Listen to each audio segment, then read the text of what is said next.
Celine. Thank you. Okay, I'm going to call the meeting to order.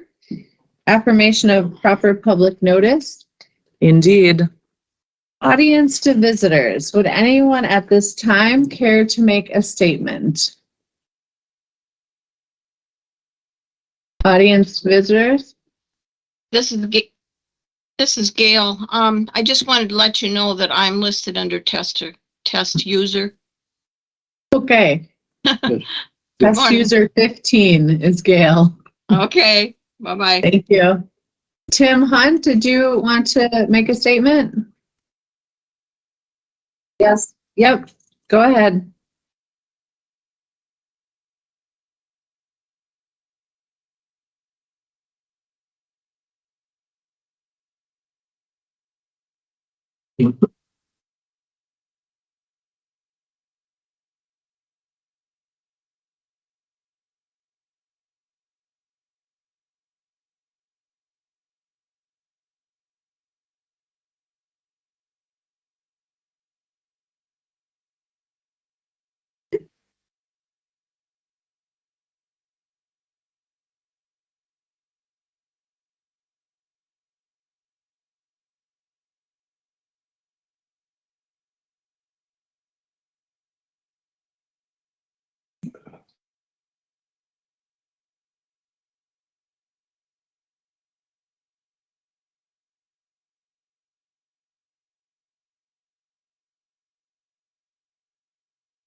Thank you, Tim. Audience to visitors, anyone else care to make a comment?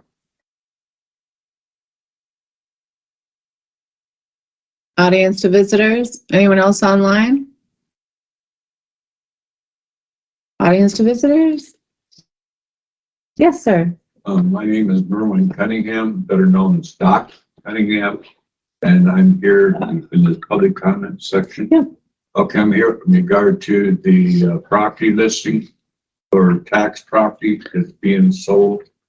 And I had put a bid in parcel 2 in Wheatland Township of $1,000, and the bid was rejected because of improper, or not improper, inadequate information that the treasurer had, that on parcel 1 had shown buildings, garages, the house, and stuff on that property, and that those buildings had been torn down over 3 years before this listing came out, and that there was going to be a readjustment done by the treasurer and presented to you, by Karen, presented to you, in regard to what the actual minimum bid would be on that property.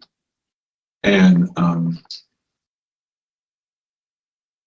the two questions I have is, if the committee combines property 2 tax listing and property 1 into one bid, are they going to have to do a new abstract and new survey Or is that going to be upon the bidder to pay those costs, which would be absorbent? It'd be almost $3,000 according to my research in the last 2 weeks. $1,500 for the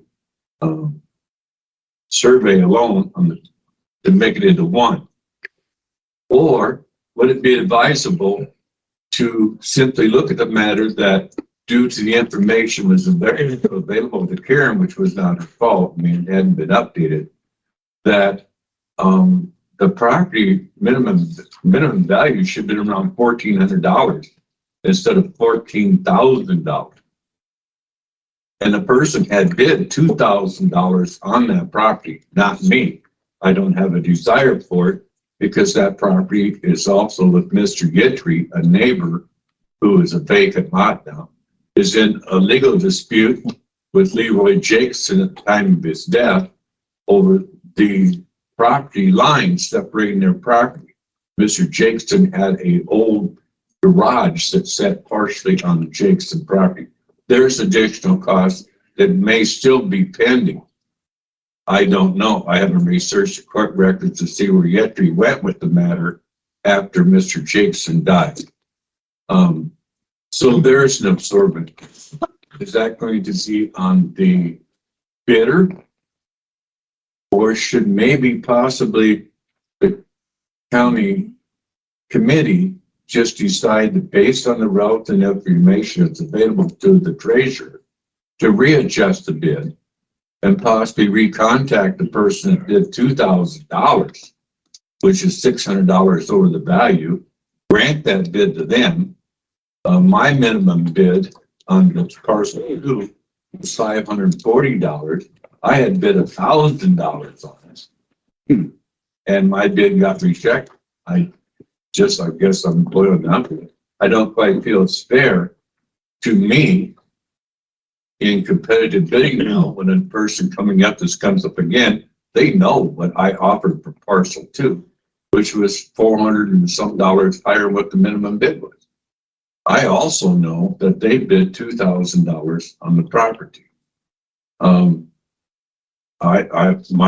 My desire with my portion, very small portion, lady, is that I have a friend that lives outside of on the place on 82, wants to start a canoe rental business and do canoe guides right there at the Victory Boat Landing where I live. I live right there on the river. And we want to start, rent canoes, maybe put in a little bait shop and stuff right there by the bait landing. And this is available to us if I have the land through Vernon County program they have for improving recreation and everything. I think there's $145,000 available to townships and people to start businesses and things of this nature. So to summarize it, that's what my goal for the property is. That property is small enough and yet big enough in which to put up a metal shed, which is legal. I checked all that up. Then all of a sudden, bang. No fault of your own, you didn't know. I think your decision last meeting was why. We don't know until the matter is settled out. But what are your options? I really think that you could, all the way around, take the 2 people that bid on this property. One good person did $2,000, I bid $1,000, and reevaluate that and say, let's offer the property to those 2 individuals. Okay, thank you for your feedback. Thank you for your time. Audience to visitors, anyone else care to make a comment? Audience to visitors? Okay, let's move on to approving the minutes from February 1st, 2023 meeting. Could I get a motion to bring that to the floor? Motion to approve. Second. Any discussion or questions? Okay, all in favor signify by aye. Aye. Any opposed? Thank you. Okay, election of General Government Committee Vice Chairperson. Well, first, I'd like to welcome Mary. Thank you for joining us. I also appreciate your due diligence and really doing homework to see if this was a place you wanted to be. I think that illustrates your commitment to the role that you're doing. So I thank you. Thank you. I'm not sure where we go from here. Nominations? Who's the vice chair now? Kyle. So Kyle was the vice chair, and then given that we're in the final stages of this transition, I think it makes sense for the committee to probably elect their own vice chair rather than me appointing one. Kyle thought this was the right path as well, and so I think that brings us to this agenda item. Well, I think Mary would be very well fit for it if she would accept it. Mayor Mahan's Drew? Huh? Well, I was concerned that I'm not familiar enough with all of the operations and things. None of us are.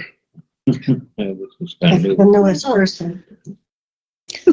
I have a question. Yes, Mary. How long would this position last? Until the next election or till? Next election. Okay. next. Right.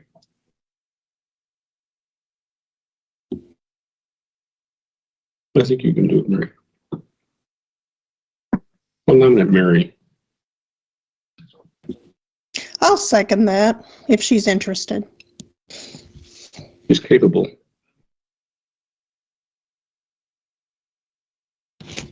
How do you feel about that nomination? As long as the board agrees with it. If the board has someone else from this board that you prefer, or Well, I'm not objecting at all. this committee will decide. Yeah, I'm at this committee. This Yeah. committee. Yes.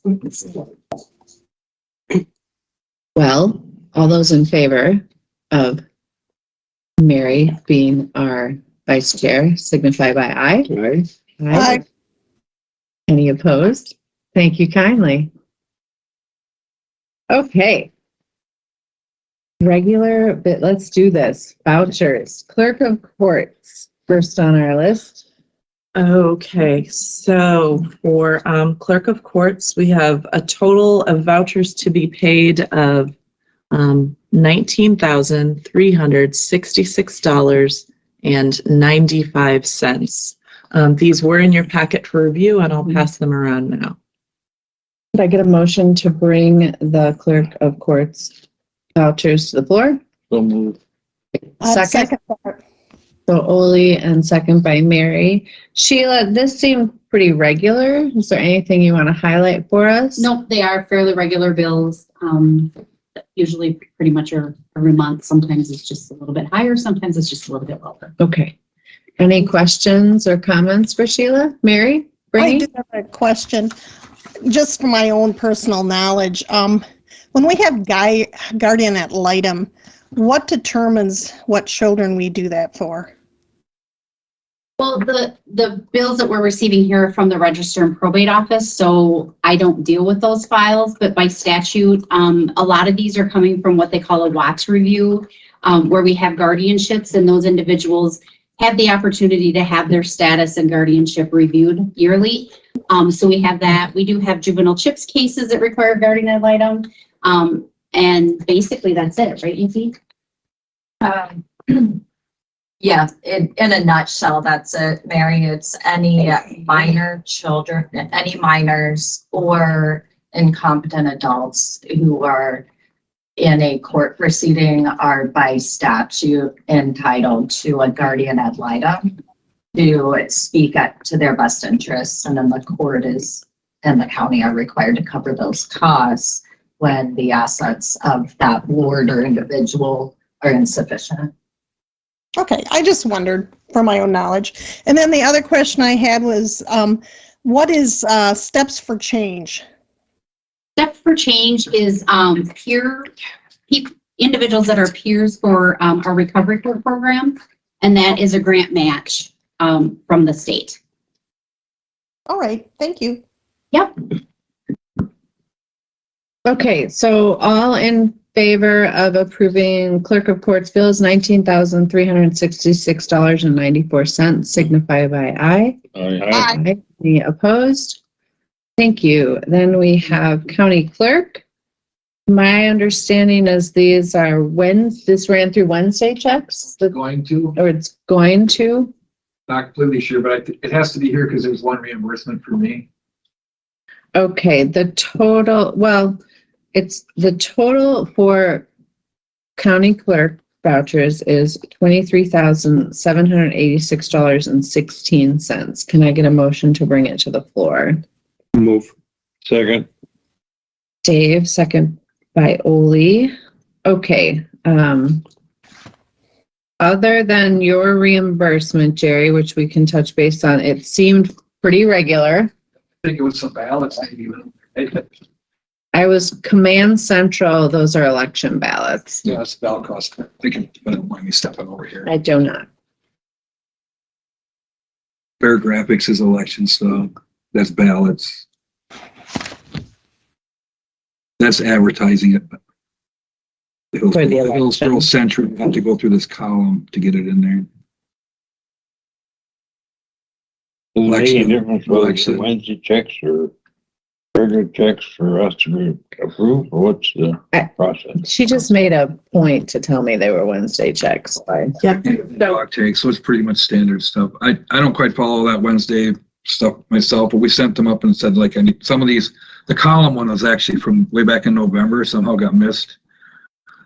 So I want to hurry that along, said, pay these, what's the quickest way? And they said Wednesdays. So, but then there's one for me for some shelving I bought. So then that has to come here. So I asked that they just bring the whole packet here. Okay. So the difference between Wednesday checks and finance checks, for clarity, finance is a check run that goes once a month. Everything in the finance check run is approved, has to be approved by home committee in open meeting, and then by the finance committee as well. And so that's the finance check run. We do those once a month. Yep. The Wednesday check runs are for those checks that we would get late, those bills that we would get late fees for if they weren't paid before they can get through that second checkpoint of finance. Now, sometimes those come up short term. So ideally, everything runs through at least home committee for approval. So what Jerry's doing here is it's coming through home committee. You guys are reviewing and approving. And then if there are bills in there that require more immediate payment, they will be paid before that finance check run. Everything that can go into the finance check run is held for finance committee review. Because right now, finance is done for February. No, they won't be paid till end of this, to the third, after the third. Yep, so the finance meeting is almost always on the third Thursday of the month. And our vendors know that for the most part. So for vendors, there's a couple of ongoing ones that we always pay for. We always pay.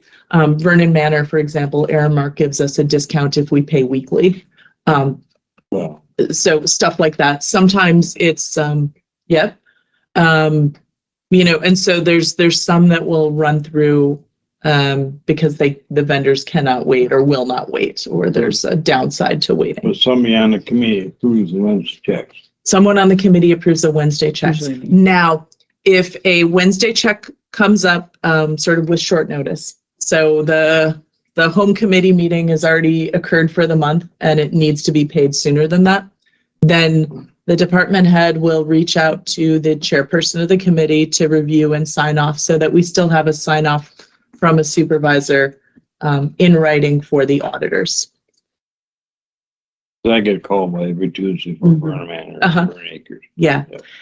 And so if they're calling you, they might take the verbal, but then finance has structured the process so that then once they see you again, they will ask you to sign off on that if it's not done by email. Does that make sense? Did that answer your question? Yes. Okay. Okay, so then Jerry, you pointed out you're requesting reimbursement for $589.32. What are the, I'm just curious, what one's noise canceling headphones and then shelving for just explain to me what that all means. Headphones are so I can hear stuff on my computer. And the shelving should have been. Yeah, and the shelving is stuff we used for, sorting out the election stuff that I got at Menards. Yeah, there it is. So it was like we didn't have the shelving already, or it's for the election? I'm like, you need. Yeah, it's just some, do you can the start, see, it's some wire racking that I bought so we can separate all 33 municipalities. So something that we didn't have. Okay, Oh, when you load for We're the loading- bag that we received. For loading the blue bags, Yeah. correct? There okay. was a lot of paper. I didn't know if it was like on-site election or here in the office. Yeah, no, it's for stuff to go out. Mary? Just a question I'll ask Phil. I don't know. Does Building and Grounds have storage, a source of things like that to call upon? For racking and stuff like that, we usually order as needed. We don't usually keep supply, just we don't have a place to put it. Yeah, I just didn't know if you did or didn't.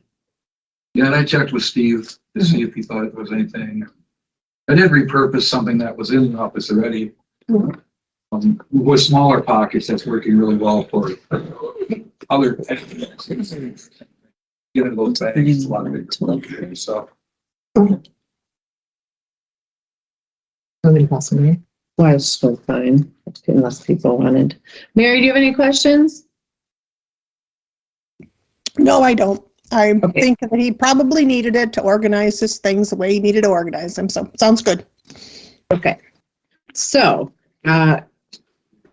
any more discussion on clerk of court? No, I thought county clerk. that was an interesting comment about 33 municipalities, with 22 townships and how many cities and villages make up the rest. So it's a big responsibility. Yeah, It's 30 It is. total. Yeah. Yeah. absolutely.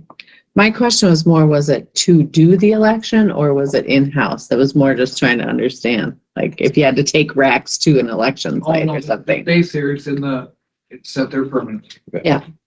Okay, so all those in favor of approving $23,786.16 for county clerk office signify by aye. Aye. Any opposed? Thank you. I think Kyle's name is maybe still on that, so. All right, district attorney. $63. We have a voucher for $63 in stamps. Could I get a motion to bring these vouchers to the floor? It's okay. Anybody? I'll make it. Mary and Mary? Sure. Any discussion on $63 for stamps for the district attorney's office? All those in favor signify by aye. Right. Any opposed? Thank you. Next is Register of Deeds. We didn't receive any from Register of Deeds, the treasurer. Excellent. Treasurer, we have $296.23. One looks like Treasurers Association fee, I guess, Yes. and the other was an Amazon. Oh, did anyone have any? Oh, wait, could I get a motion to bring that to the floor? Motion I'll to make a approve. motion. Okay. Second. Dave and Mary, any discussion, questions? All those in favor signify by aye. Aye. Any opposed? Thank you. Okay. We will move to IT, and I have IT vouchers in the amount of $21,659.83. Could I get a motion to bring that to the floor? Motion. Second. Dave, Ole, seemed pretty regular, but Connor, do you have any? Vouchers for February, pretty standard order of business. There is a voucher in there for Microsoft, and there'll be upcoming vouchers for the remainder of the year that will run through my vouchers that are for the 911 PSAP upgrade. Oh, yeah. So those are some large ticket items that are grant funded. We do have a local match of 20% that was already negotiated by the board. But just wanted to put that on your radar, otherwise standard order of business. So it'll be a pass-through, essentially. Okay. And the accounts are denoted on there. You're not, let me know if IT accounts, Bobby and finance set up the revenue and expenditure account for specifically this grant. Okay, sounds good. Any questions for Connor? I did have one. There Mary? was the $7,225 licensing fee. Is that for the total, for the year then, for that particular item? What vendor was that, Mary? It was PSAS SQL licensing. And it Yep, just, and so that's what I just alluded to there. Yep, that's for the Okay. PSAC upgrade grant. all right, I just was curious what it was, but it's for a total year. Okay, thank you. Any more questions for Connor? All those in favor of paying the IT vouchers signify by aye. Aye. Bye. Any opposed? Thank you. Okay, let's take on the work from home IT equipment policy. Right? Okay, I can field this one.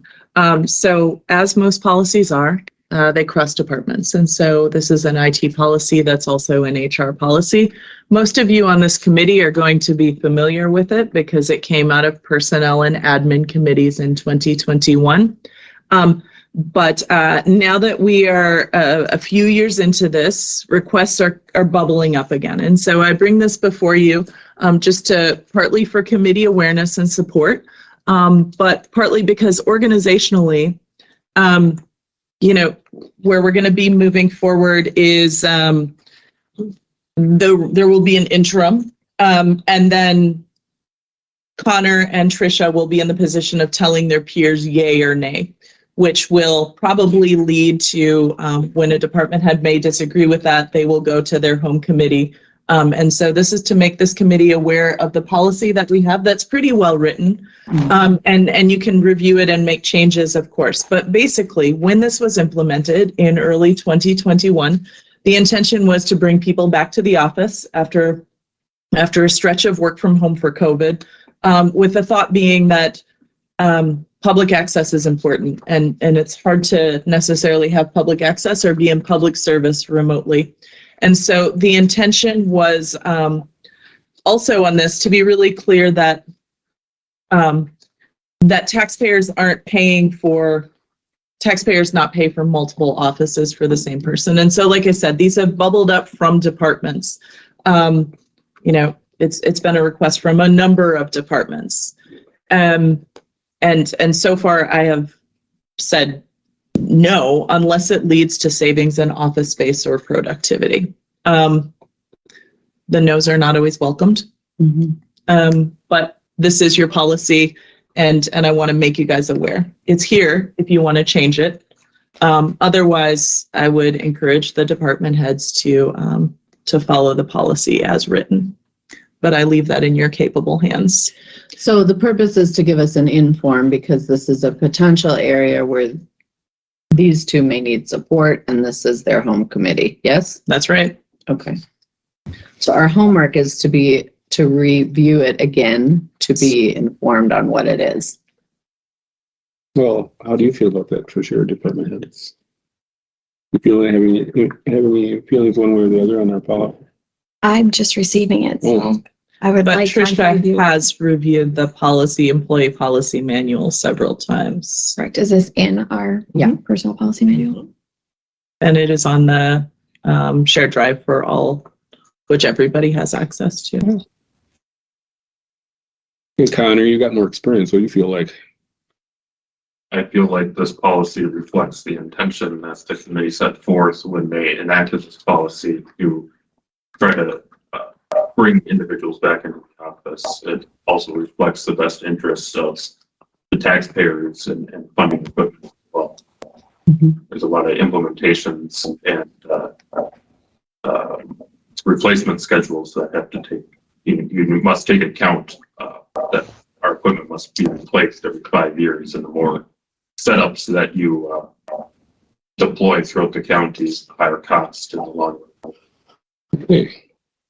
Mary, did you have something? I did say I remember doing this, and I reread it last night, and I think it's pretty well written, and I think it's a good template. So If anything comes up in the future, of course, we can look at it, but I think it's pretty good policy. Thank you. Mary? Question for Connor. Is there anything in here that you see needs to be, that you identify that would you potential changes? Updating? I reviewed the policy. I reviewed the policy when it first was enacted, and then more recently as well. I feel that it fits the county's best interest. Okay, and so then my question for you, Allison, and the committee is, it's listed as a potential action item here, and you had indicated it was, homework was to review it again. And so my question would be, do we need to review it, or do we just need to reinforce that this is the current policy that we want continued and or to be maintained, the enforcement of it maintained? That's a good question. I think we need to reinforce it. I just wanted to make sure that everyone is taking ownership of knowing it as well. Yep. So,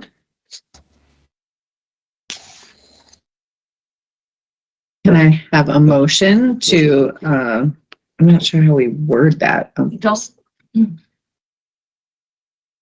I'm not sure what you mean by reinforce. With that said, you are maintaining status quo by affirming that you want the current policy to remain as is, and that you would encourage or direct, or what is that action word that reinforce is defined to mean by your committee?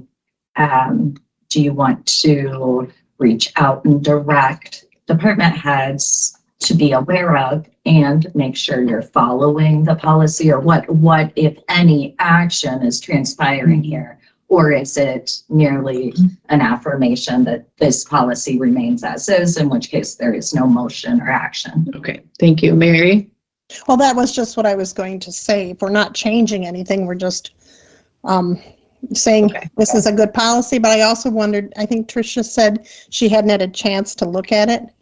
So that would just be good too, if we gave her the time, but.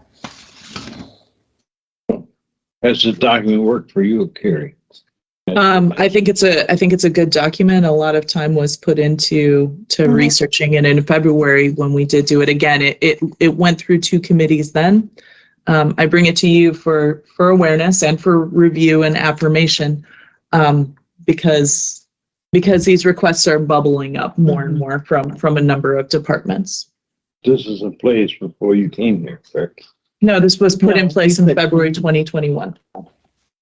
Yeah, I was here. Where? I was. Okay. Was. Okay. Okay, so I don't know that we have an action item other than to make sure we are being supportive, since we all, sounds like, agree this is a good policy, move forward with it. Correct? But it's continued, it's not, Continuing. yeah, it's maintained, continue. Mhm. And I guess it would be to direct Connor and Tricia to bring forth what's included in the Hold policy. the line and we'll support. Nikki, is that, like, we have nothing. No, I'm not hearing any necessary action or emotion. You've reviewed, you're saying yes, agree to maintain status quo. All right, thank you. Anything more on that? Connor, department reports? Yes, sir. Get this shared here.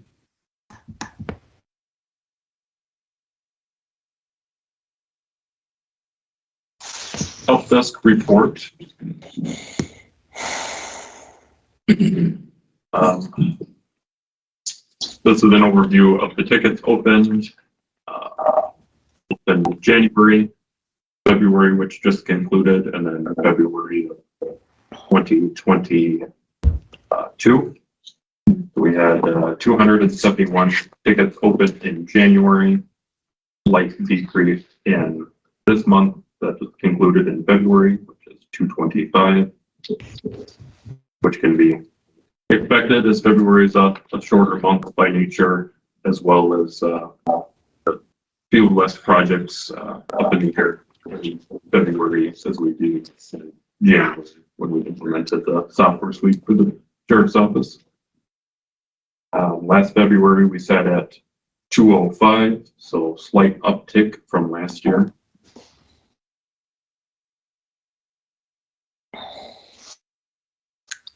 Help desk by category at 78.4% of our tickets that were fielded by the help desk were software related. 2.2 were hardware related. 3.9 fell into the office IP phone category. 6.1 was print related. 7.8 was employment changes requests. And in the other category fell 1.7. New office creations, office moves set at 0. Open ticket status, the help desk help meter is in good standing. We have 94% closed that were open in the month of February. 5.7 remain open.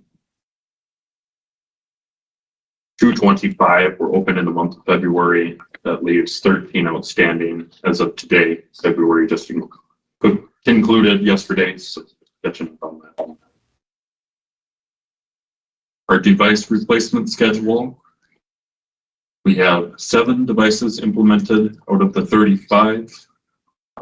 7 of the devices that were implemented are new sheriff's device tough books. So those were implemented and in place. The rest is standard office equipment, both desktops and laptops. We'll be working on getting those implemented throughout the remainder of the year. Devices needing repair. We have 2 devices out of commission needing repair. They are within warranty. We are getting contracted within our Dell professional services agreement. Failed phishing attempts. That number is inaccurate. I apologize. Failed phishing attempts should be 7 failed phishing attempts last month. That is pretty standard here in the county. That's all I have for help desk here. All right. I'll review what is transpiring and occurring within the IT department, both in upcoming months and in the month of February. As you saw in the vouchers, we're starting to order equipment for our ASAP Communication 911 upgrade.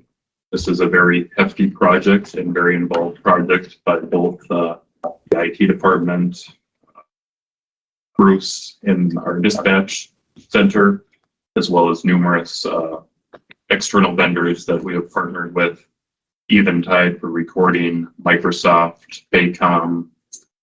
We have local ISPs involved, Burning Communications. We got our state contracted ISP, which is AT&T, as well as Frontier Communications as well. So a lot of involvement, and we'll be working heavily on that throughout the remainder of the year. I've ordered all of the equipment for this upgrade. It should be sourced and delivered and somewhere in the June timeline.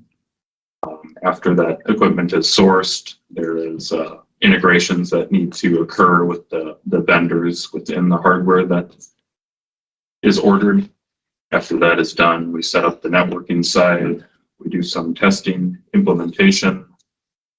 Then we do training to our dispatch and sheriff's office. And then we go live. We're looking at probably December, late December to January go live date for that. So should take the remainder of the year. Very large project, but I think it'll be very beneficial for the county and our response times. I wanted to make you aware that the county phone system is due for replacement. I've surfaced this item historically, and I put some research into looking at new phone systems prior and have some documentation and foundation built based on what other counties are utilizing, what best would fit Vernon County. So we can potentially draft an RFP. Our phone system was installed in 2013. Components are starting to fail periodically. We've taken proactive measures to address some of the major components to make sure we don't have phone outages. Our individual office equipment, we can have phones that either the handset in themselves don't function properly, and they can't hear the colors can't hear them, buttons get stuck, so on and so forth. So we've been replacing those phones with the latest model that our phone system can support.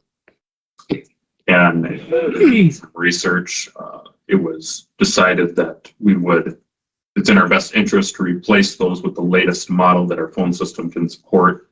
Legacy equipment is 5600 series. Our new models are 9600 series.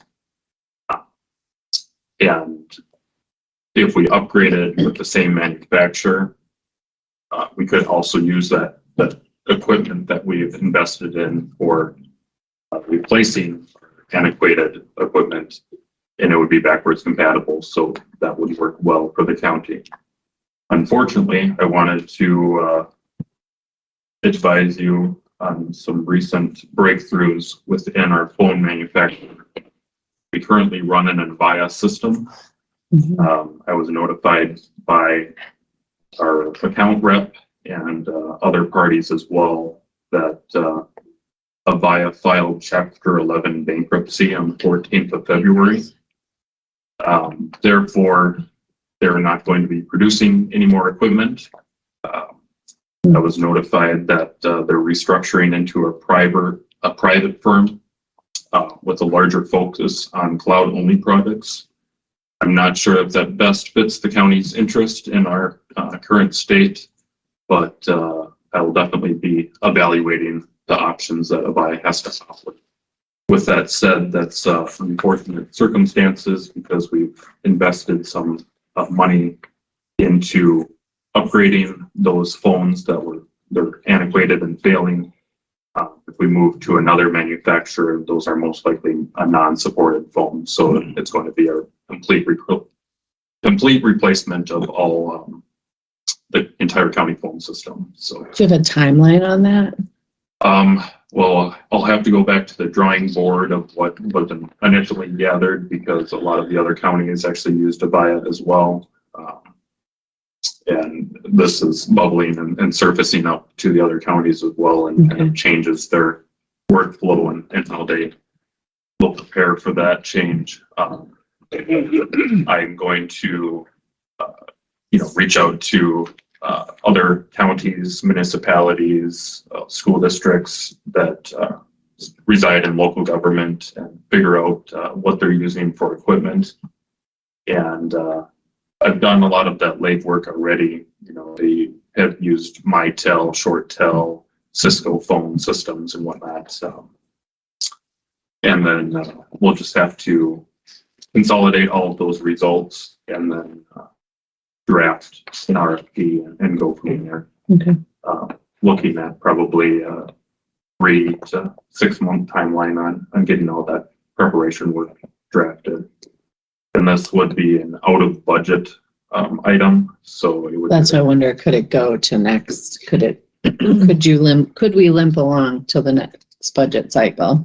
Yes, possibly, depending how the committee wants to act on that. It could either, request ho-chunk funding, perhaps ARPA funding. We could also budget this in 2024's IT budget. Okay. It just, there's a lot of variance into what we want to do there. Regardless, it would be a 2024 implementation. So I would recommend that this be budgeted into the 2024 IT budget, and the committee would needs to recognize that that will leave a gap, and there's sources for funding for that, ARPA. Yep. Okay. And the phone system is rather complex because it's not something that falls on a replacement schedule. Therefore, it's not generally budgeted. Most organizations purchase their phone system and run it to the ground. And once they realize that it's due for replacement, they budget and then act accordingly. Mm-hmm. So we're fortunate and we got quite a number of years, 2013 until 2023 out of this. All right. Our managed print solution is still on the docket. I reached out to our vendor. Our vendor said that they're going to hold fast to a March implementation on that. We're looking at probably the 3rd or 4th week of March to deploy our managed print solution. It is taking slightly longer than anticipated due to supply chain issues. I also just wanted to keep you updated on a few brief things. I'll make it quick. Burnham Manor camera systems quite outdated. Amanda approved a camera system upgrade over there, working with our access vendor on that. And they will get a new camera system overhaul in the month of March here in the upcoming weeks. So all new cameras and DVR system. We'll be cutting over to SharePoint for all of our shared resource drives this Friday.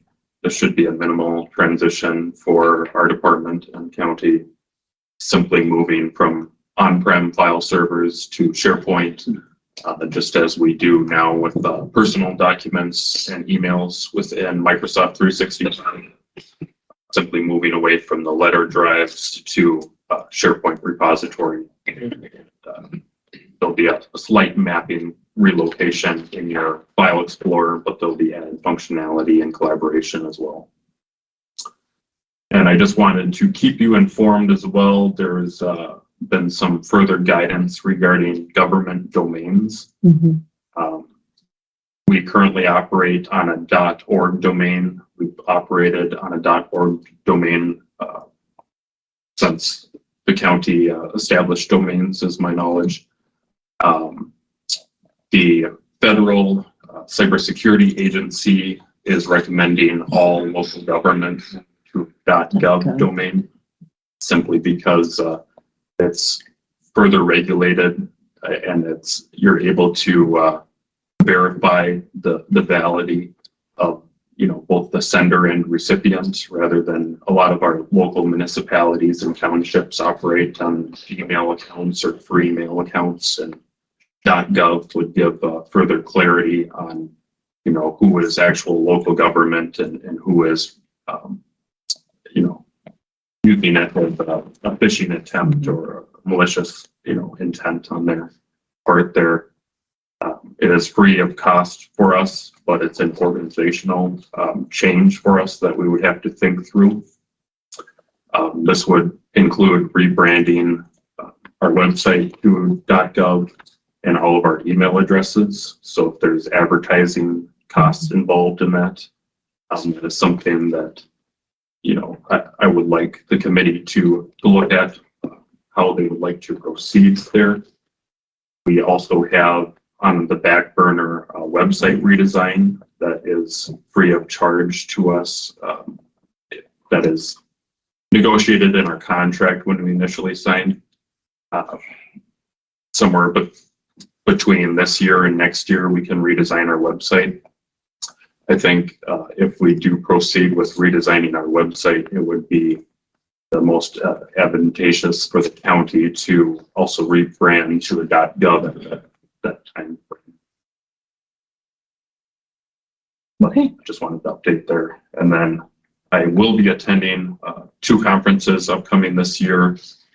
One in Wisconsin Dells later this month, networking event for all local government IT professionals. And then later this year, the Wisconsin recovery team has funded for me to go to Madison to the WisNet Connections Conference. the county would still need to reimburse lodging and travel, but the conference expenses are covered by Wisconsin CRT team. That's all I have for updates. Great, thank you. No question. Uh-huh. Question for Connie. Going back to your phone system, because I didn't want to interrupt you at the time, but I know that you're going to be looking at putting in a new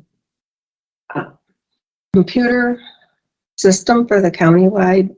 And are you looking at linking this phone system into the whole computer system? When you say computer system, Mary, are you referring to Replacing that? your AS400. Okay, yep, the enterprise ERP solution, yes. There is no, set implementation path on the enterprise solution as of right now. We're simply conducting needs assessments of what the county needs. After that needs assessment is gathered and the documents are formulated, Bobby and myself will be presenting that to the board for recommendations.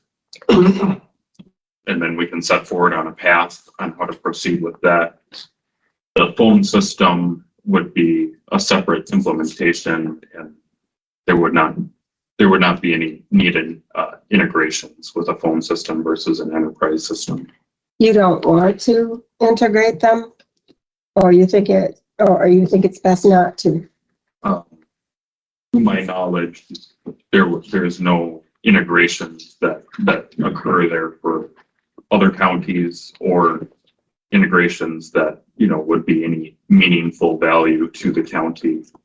A phone system is telecommunications and voicemail and whatnot, and an enterprise system is financial data and tracking and so on and so forth.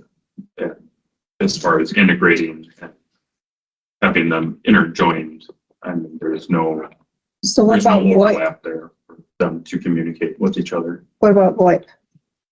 Yeah, we currently operate on a VoIP. You do that, okay. Yeah. Okay, I wasn't sure if you had that. Simply upgrading our VoIP system to a modern day VoIP system, and also including some added features that weren't available to us in 2013, such as, our mobile aspect to get our county phones easily accessible outside of county offices, call recording if that's an interest to the county, hold music, so on and so forth, better structuring our call routes and call phone trees. So there's a lot of functionality to look at in a new phone system, but overall, the new phone system is simply needed just because it's antiquated equipment. That's it. And I guess I was just going to suggest that as you look at the other system, and if there's a tie there, that be.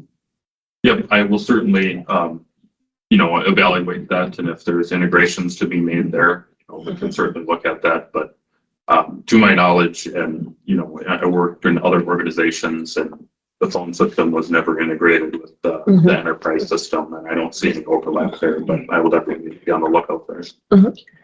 Okay, any other questions for Connor?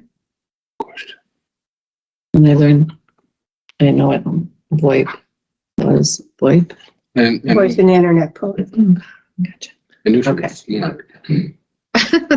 All right, thank you, Connor. No problem. Buildings and facilities voucher. Thanks.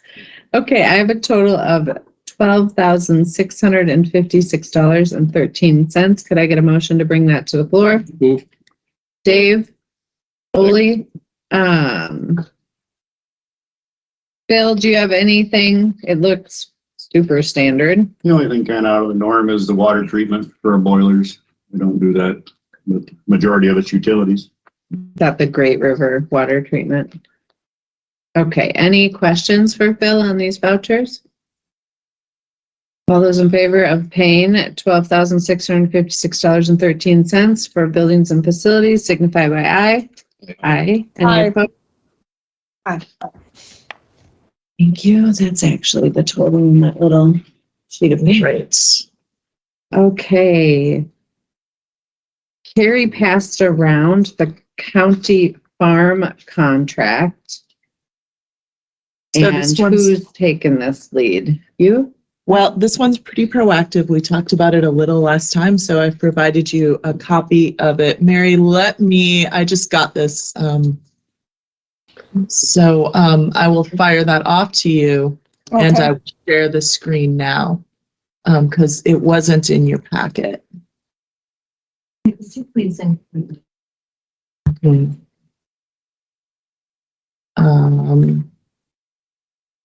Stick with me, Mary. So basically, this lease agreement, and there's 2 of them in there, they're each whopping 4 pages long, expires on the 31st of December. So you have some time to, man, multitasking is hard. There we go. Now I'll complete a sentence. You have some time to review and think about it. The current contract is a little bit different than what you guys had done before because it's a CIP contract, which is carriage and insurance. I just made a note of it, rather than just a straight acreage rental agreement. So this comes before the committee for consideration. It's a potential action item. I don't expect that we'll be taking any action today. One of the points of feedback that I've gotten from the community is we have a land and water conservation department, and it would be very nice to see those practices implemented on the county farm. And is there a way that the committee and the board might want to consider making that part of this agreement? Phil can talk more to this, but there also might be some reinvestment for the county to do in terms of improvement in waterways. And with those broad strokes, I'll hand it over to you for details. What did I miss, Phil? Well, nothing. You hit it all on the head. But there is some money usually available with work with land and water for layout the county farm. If any of you remember years ago, we used to put up nice signs. Thank you for farming with contour strips out there. And that was kind of the showplace of the county. We went away from that. But from the road world and the rest of the world with all the erosion issues we have around, there's been a number of people have called me wondering why we don't do that anymore. So on and so forth. And land and water, I've talked to them. They'd be more than happy to work with us if that's the route the committee chooses to go. And that's why we're starting this early, because if we did go that route, there's a number of things that would need to be done. So that's an option. This is the first time we did a CIP contract. Usually it was a flat rate. It kind of surprised us at the time we awarded this contract where CIP was introduced into it. I don't know how that game is played, but if I understand it correctly, if that's the way we bid it this next time, everybody would have the same bid. If you base it off the CIP, that's set by the commodities or whatever it is. So how would you decide who gets what? So I mean, I don't know how that would even be done if we did it that next bid like that. And I can research that farther. How did we decide before? It was just a flat rate. This is the modification to a CIP. The CIP that we done this cycle. And there's one thing, if you do a CIP cycle, we put a cap on it, and then a bottom on it. So the renter can't lose, which I'm saying is good for the renter, but the county can lose. Yeah.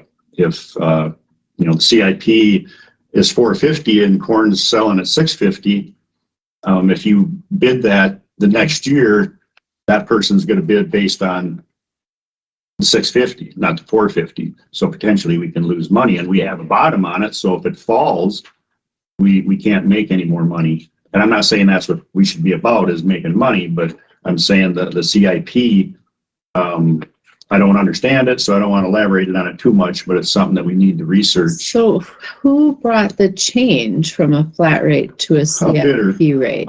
Presented it, and it was a lengthy discussion, and the committee decided to take the CIP, which, But then they modified and they put that cap in there. That wasn't brought up at the bid. The committee did that at the time. I didn't agree with, but I don't make the vote, so.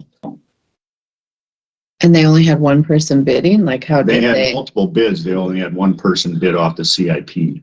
Oh. Okay, Lauren? Basically, how it works is that the bidder would say, I'll give you $250 an acre if corn is $4. But if corn goes to $4.50, I'll give you $2.57. If it goes to, it's just a fluctuating dollar amount. That if the bottom falls out of the corn market, the buyer or the bidder then wouldn't, completely lose their short. So the county would, share some of the risk of renting. But on the other hand, and I think it probably happened, is that, corn prices went up. And so the price of rent per acre went up. So I think in this case, the county probably made money because Yes. the price of corn's been going up. As far as it would be rolled in the proposal, it wouldn't be standard. Like, Jim Smith could say, okay, I'll give you my starting point is, $425 an acre at $6 corn. And the next guy would say, my starting point is, $400 for $600 corn or $600. I think there's room for fluctuation in the bidding work. Well, for clarity for me, because I'm not a farmer and I defer to the farmers, why does the county take the risk if you're renting? I mean, I don't understand that. Like, if I was to rent a building, not a farmer, and I'm trying to be respectful because I just don't understand. If I were to rent a building from the county and my business didn't do well, would the county then help offset my not doing well? Or am I missing something? I don't know what the floor was. I think the floor was kind of a minimum. Do you remember it all? I wasn't on the committee. Capped it too. We capped it too. Yes. At 450 and the CIP now is like 675. That's right. So the county can't recognize the upside. Sharing the risk. That's right. But what was the other? We were at 150 or something like that is where we were renting at in earlier years, and we received what? So that's. I think if you scroll down the screen, you might see. This contract says a Okay. minimum of I see $350 you, per Mary. acre and a maximum of $450 for CIP. That's Mary 22. might have more insight than me. But So I see, Oli, did you have a question? I just wondering if other farms are rented on that basis. it's getting to be more popular, yes. Excuse Probably me. without the cap. And Mary Bringy, I see you. Do you have a comment? When you look at I it can't like hear this, you. Unmute you. I'm not muted on my end. Uh-oh. Are you? Wait, Mary, are you able to hear us? Because we can't hear you right now. Yes, I can hear you. And it says I'm So it's a on. cord. Okay, hang on a second, Mary. Mary, just pause for 1 second. We've got a tech issue that we're going to fix so we can hear you. I can read lips if you want. That's amazing. Oh. Thank you.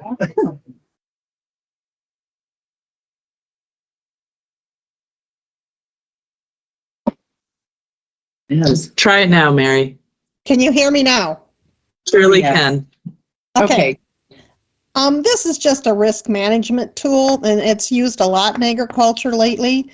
And it gives the county some upside when commodities go up, and it also ensures. I think it's pretty standard. It ensures that it doesn't fall out for the county too. It just says, hey, I'm going to help take some of the risk, but for taking some of the risk on the county's part, they want a little more of the profit. So it's something that's pretty common anymore. And I think it bears looking into. And as long as we're on this, Phil, you were talking about practices on the county farm. I have a basic question. Are they using no-till? Yeah. Okay, so they're doing no-till. When you realize when you do no-till, some of these other management practices are not as good as that practice. So we Yeah. really need to give some thought to what we asked the renters to do and how they do it. Yeah, but if you, you can still, if you strip it, and I'm not saying the whole farm has to be stripped, but if you put buffer strips in the right locations based on Land and Water's recommendations, regardless if you do no-till or conventional till, you're going to decrease the erosion. In 2000 and I believe it was 16, and the flooding, all the county farm was beans, no-till beans. And if you look at the sedimentation, it filled in basically all the waterway work we had done over the last years, enhancements on the waterways because of sheet erosion on the bean fields. I just think. And I'm just saying it's something to look at, but we need to keep the farming practices in mind. So I'm sure Land and Water could give us some insight into this, but there are a lot of aspects to look at.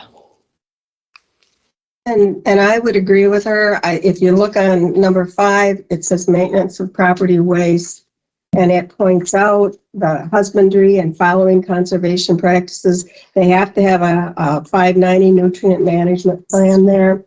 And I'm on a farm that used to always be stripped, but if you're going to have people that are going to go in and with the size of equipment that they have today, you may limit your people who are interested in this.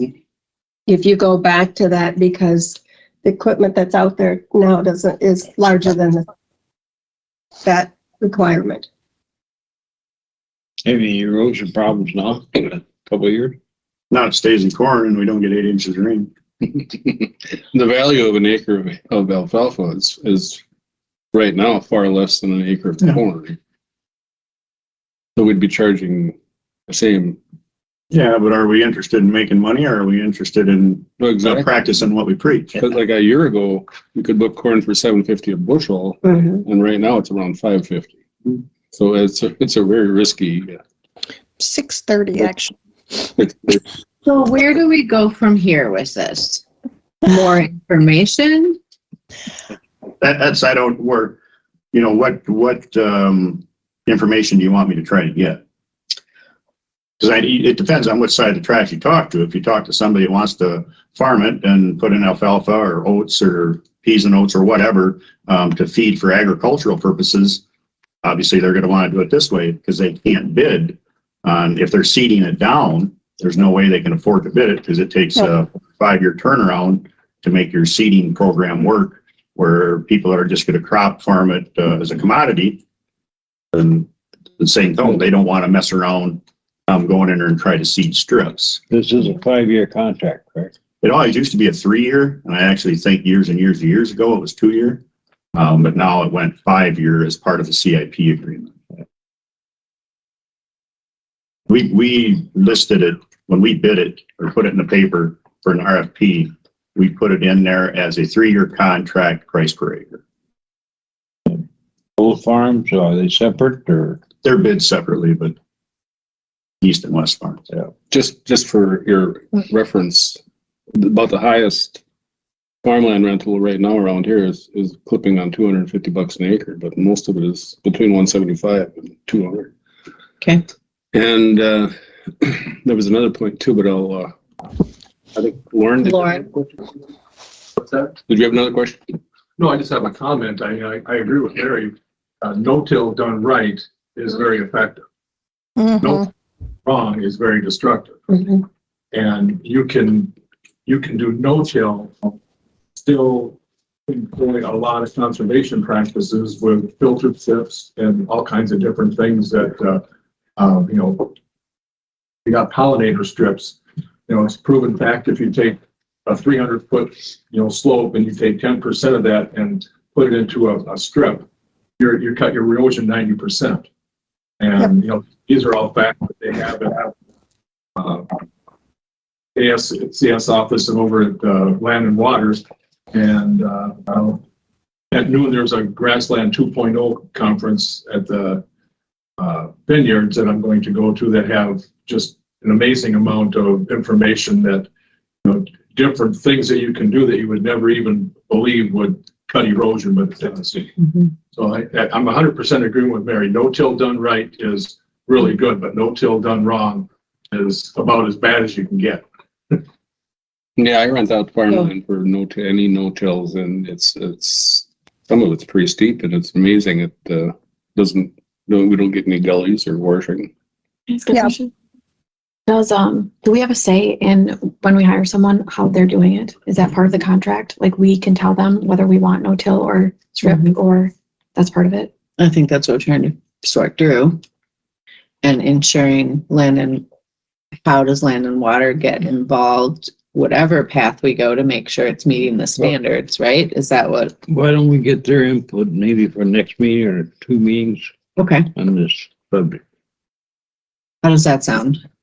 Okay, so to be clear, next steps, you guys would like Land and Water to give input on practices and use for the county farm Yeah. for the next contract. Yep. Done. Okay, sounds good. Can I ask just a quick question? And I don't know if you know, Phil, or not, but when it requires fertilization, who covers that cost They do. rendered it. completely, regardless of how it's been? I have a question too on that issue. Do we ever run our own soil test and see if we are indeed keeping, the renters are keeping the land where it needs to be? I have not done any soil tests. Have you requested from the renters copies of their fertilization applications? No. So that I think falls into what we're trying to So 590, determine. isn't that part of 590? In the past, we've had conversations when they're out there working, or what they're doing, with the last couple of renters. I've had conversations at what rates they're putting down, but we've never got any soil test results. And I think you also need to understand if you're doing like alfalfa will take a lot more out of the soil than corn and beans will, because you're cutting it off and you're removing it completely. It doesn't put anything back. So there are just different methods you can look at as to, what's your best choice. And I think involving land and water is good. But we also have to keep in mind that part of our responsibility is making income off this ground. Right. Okay, I think we have good next steps. Yes? Yeah. Any more questions? Thank you. Thank you. Erlinson Building Maintenance Needs. Windows, in the past years, we put in anywhere from 5 to 10. Window prices have went up, a little bit along with everything else. Right now, the type of window we've been installing is, just around $800. But then it costs us anywhere based on how much trouble we have. But as is a concrete building, we have to tear out all the old frames. An average window costs to run around $1,250 to $1,300 by the time it's installed, and that concrete and all the finish work is done. My question to you is, do we want to continue to put new windows in the Erlinson? I'm a fan of doing that, because we have some that are pretty shaky. But do you have, I say in the past, we usually spend approximately 10,000, give or take, out of my building fund for window replacements. If you're fans of that, that's kind of the route we'll go again this year and get the windows on order and put them in this summer. To me, this is already part of your budget, and you're It kind of is. choosing to use your budget based on how many windows you can replace. I thought the windows, why I put it on here, I thought the windows would have went up more than they did. Oh, I see. Where if we were spending $1,500 just for the window, surprisingly, I think they went up. That's why we didn't do it late or early. But now they've come back down decent. And availability is still not way out of whack. So. Mary? I have a question. What percentage of the windows in the building have you replaced? Oh, probably 20%. Okay, so 25%. you're invested into it quite a ways. Okay, Yeah, thank you. believe it or there's over 110 windows in that bad boy if you count them all. I believe it. So, Any other thoughts on windows? That's a good idea. I think it's a smart approach. We're taking it little by little and keep moving Yep. moving forward. What about an elevator? We've talked about this. Yeah, they're having a struggle fest. I don't know, the salesman, for the elevator company, isn't very responsive, so I have no more information on the elevator. Okay. But it works. Mary, is your hand it's working still fine. up? No, Okay. I know it's raised here, but I'm trying to make it lower your Well, head. that's fine. Okay. I'm just waving them. Okay, so do we need an action item on the, I'm fine with it not. I Windows? got it as an action item in case you told me not to, but I think proceed is what I hear from this committee. works for me. Department report? Not a lot going on. We have, where we're tentatively, if the weather would ever straighten up, if you remember right, we've got infrastructure funds to remodel one of the buildings to make it heated storage rather than cold storage, in anticipation of a potential highway shop sale. Trying to get spots to put all our stuff. We got the materials bought for that, and we'll start that process as soon as the weather clears, so my guys aren't plowing snow. Which building is that? And that one down by the Quonset hut, that kind of going down over the hill by the old farm, that shiny, nice tin building. Isn't that where the sheriff's department parks, Rex? No, that's the one right up by the Ronson building. This one, you go past that and kind of down behind the old laundry. Okay. Other than that, I say it's kind of status quo. Doing a little maintenance, interior wise, doing some office painting, and that sort of thing, but nothing major. Knock on wood, we're getting the HVAC stuff and ready for spring. Because the sun doesn't have to shine very bright before the building heats up, or we actually require air conditioning, hence the water treatments and stuff. So we're getting ready for that. Knock on wood, we haven't found any major issues running our test and stuff for the summer season. So all's going according to plan. All right. Any more questions for Phil? Road bands? March 6th. Okay. Kind of unrelated. A week. Next Monday. Next Monday. Do you think that's going to happen? Pardon? Do you think that's going to happen? I know it's going to happen. Okay. The March 6th? Yeah, trust me. Eat the balls. Pretty early. Okay. Thank you, Phil. Thank you. It'll be off April 15th. Maybe. Please. Maybe.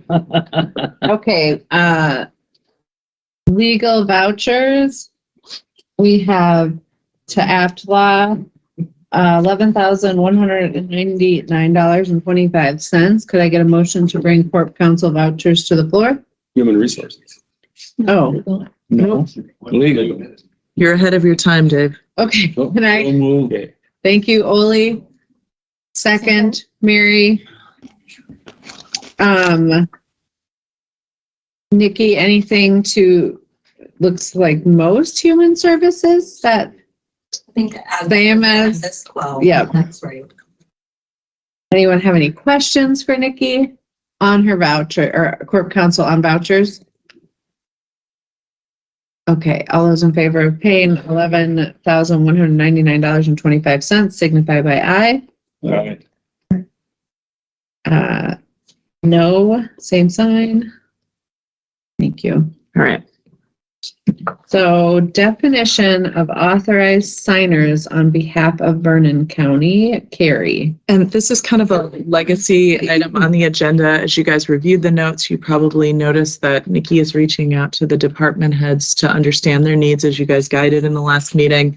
And this will really be a discussion and possible action in April, but it's kind of here for unless there's updates or requests from the committee beyond that. The intent wasn't exactly to move today. Kind of a Did I nail that, reminder- Nikki? I agree. And A reminder of a work in progress. Between the last committee meeting and today, Bobby and I have been working together on a number of items relevant to her department, but this was one thing that she and I discussed, that we would work, kind of tag team this, and intend on coming back to the committee with, ideally, and my intention will be coming back in April with that department head input and some kind of draft for us for the committee to review and potentially act upon in April. Thank you. Any questions for Not today. anyone on this? All right, so we'll roll it into April. Municipal codes update. Discussion item. Who's leading this? I don't know, I can speak unless. So this is kind of a holdout from the last meeting. You guys said this should be on the next agenda item. I think it came up with the bid process. There's something that's posted as an ordinance that's no longer, that's been a repealed ordinance. That's where it comes from. And that then led to the question of the committee, is the Muni code that is reflected online an accurate reflection of the code? And is that a question that the committee wants to task someone with reviewing and answering? And then what does that administrative cost look like in so doing? Just kind of having that overall discussion or starting that discussion. It was not on the agenda when the concern first arose. Oh, that's right. Alluded to. So what we put out there is not necessarily matching what it is. We certainly have at least one recent example of that being the case, which then leads to, I think, probably reasonably, the question having arisen, what, if anything else, needs to be updated? Yeah, go ahead, Dave. So, does anybody know how many ordinances we really have in the county? What is the accurate reflection of our code to compare it with the one online? I think is what your question is. Do we know what our code looks like? And the answer would be yes. However, accessing that answer may be more difficult, and I'm looking to Jerry in part. It lies within the clerk's office records reflected in the resolutions and ordinances passed on the board floor historically. And it should all be reflected online through the clerks having forwarded to this third party that we contract with for our, what I'm calling Muni code that's published online, should have been forwarded in the past to keep it all up to date. Whether or not it has still remains a question. And then the time and cost of defining what is this current code, that's where I'd have to look to Jerry in part to see what does the clerk's office records look like there, and what does that actually entail, practically speaking. I mean, it's up to the committee, but if there's something that, and I think you're right, because when ordinances are passed, the clerk's office is supposed to submit that to this Muni code to get it updated. Many ordinances passed since I've been here, but I did try to get that one corrected, and I didn't get a response back from them yet. And I haven't checked. But as far as the cost, if that's something my office was going to do, review that, there is no added cost. It's time, of course, but if you could wait till after the April election cycle, I think I would have the time to do a full review of that. We do know that one thing is in section 2. It's posted on the Muni code, but that the one part of that had been repealed by the county board. You are aware of that. Other changes, what might have happened more likely in the last couple of years versus any other time. I don't know. Been updated or not, but certainly it's something I could research. I would have the records.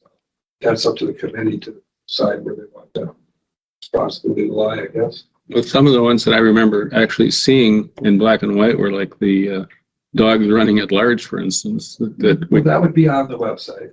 Yeah. But not very many. So I mean, it's an extensive database on the website. Yes. It is. I think these are my initial thoughts.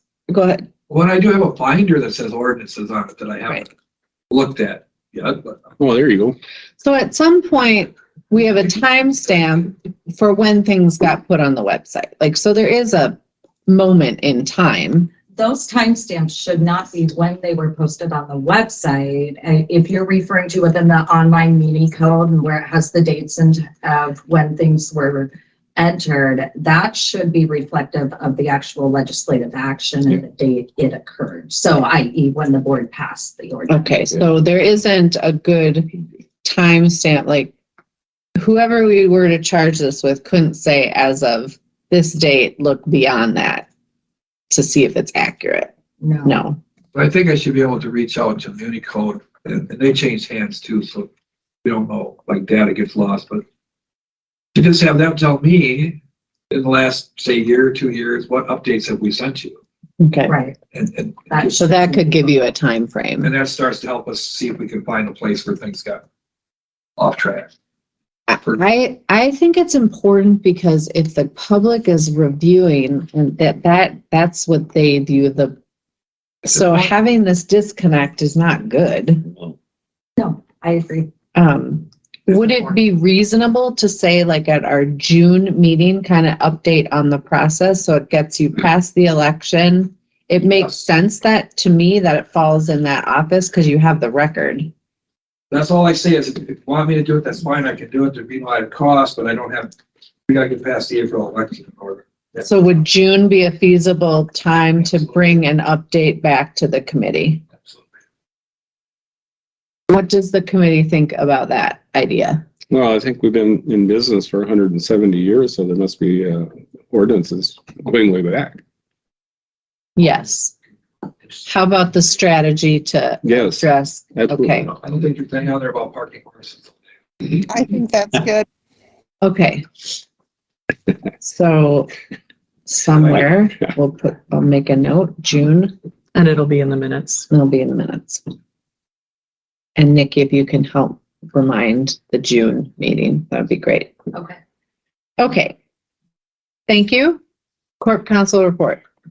I don't have anything additional, which is always, and I shouldn't say always, which is generally the case that if there is something specific for me to apprise the committee, I'm going to have it as a separate agenda item. It may be those kinds of things that are closed session or whatnot. And I offer that information just as a preface to say that I encourage the committee. If you want to see anything additional from me in regards to information at the committee meetings, let me know and I'm happy to share. But my report is that everything is essentially status quo. Staying busy doing what we've been. Yes. Carrie? Do you want me to take this off the agenda? I was reading not between the lines there, but Yeah, yep. yeah. It's just like I'm a broken record, not every. Yep, I can take that off when it's handed off for the April meeting. All right. Anything else for Nikki? You need to stir up something. Okay, Dave. No. It's not good when the calendar is busy. Okay. Okay. Thank you, Nikki. Yeah. Human resources, vouchers. Can I submit mine like Bill did? Yeah. Yeah. The total is on the front that's circled like that. Oh, So these are ones that I actually have already submitted to you for weekly checks. So you've approved these. But my understanding is that we have to have everyone approved. yes. Typically, we have a really big monthly So this is, I've been here for 2 weeks. yeah, I get that. That is what I have completed. Okay. Will there be a gap? Okay, so let's do this first. Yep. Human resources vouchers, $4,140.48. Motion. Second. And neighborhood clinic, I'm gonna give, these all seem pretty standard. I have a question on neighborhood clinic, just based on our where we're at with our Where we budget, ended where we December. ended December, but that's a little separate from this. So, all those in favor of paying $4,140.48 for human resources vouchers, signify by aye. Aye. Aye. Any opposed? Mary, did you have any questions? I did that a little backward. I haven't seen them, so I'll approve Okay. them as long as you all think they're fine. Well, this is your first meeting. This is, well, hi, welcome. Yes. Okay, so let's talk through, so this is approved. I'm not concerned at anything that you presented. These are only the 4 that you already approved Through the via Wednesday, email. That's okay. all I have submitted. So my question, since we're here today with the larger health, I mean, usually it's like It's like 300,000 a month. Yep. Where do we go right now with that? Or should we pause and loop back around when Jen? So, I mean, we do usually have a health insurance bill of about $300,000 a month. I think that are courts. Yes, it's just that I just received an email this morning, so I haven't made a voucher for it. This is one that's paid automatically, from my understanding. Yeah. It's paid via ACH. it's paid via ACH, but it's not automatically. We have to approve it. Yep, we have to approve it. So I think if we've got the amount, let's go ahead and approve that because that's the big one. Okay, so our health insurance monthly premium is $286,820.59. Could I get a motion to pay that voucher for our health insurance premiums? We have a motion to pay the vouchers. Well, this wasn't on the voucher. You have a motion to pay $400,140.48, and you did vote on it. Motion, So now this is a separate motion to pay a separate bill. yes. Yes, I make a motion, we pay the health insurance. You're You're doing fine. doing fine. Yeah. We're just plunking along together. Just the process. Okay, so I have a first by Dave, a second by Mary Bringy, all in favor of paying our health insurance premium for this month, signify by saying aye. Aye. Aye. Any opposed? Okay. So I think that's the big one. Okay, so maybe the committee could just sign this one. and finance will accept that in lieu of, Would you like A me to cover print sheet. a voucher quickly? this is fine. This is fine. I'll date it. What's the date? 3-1. 3/1. I'll make a note that it was approved in committee. Okay,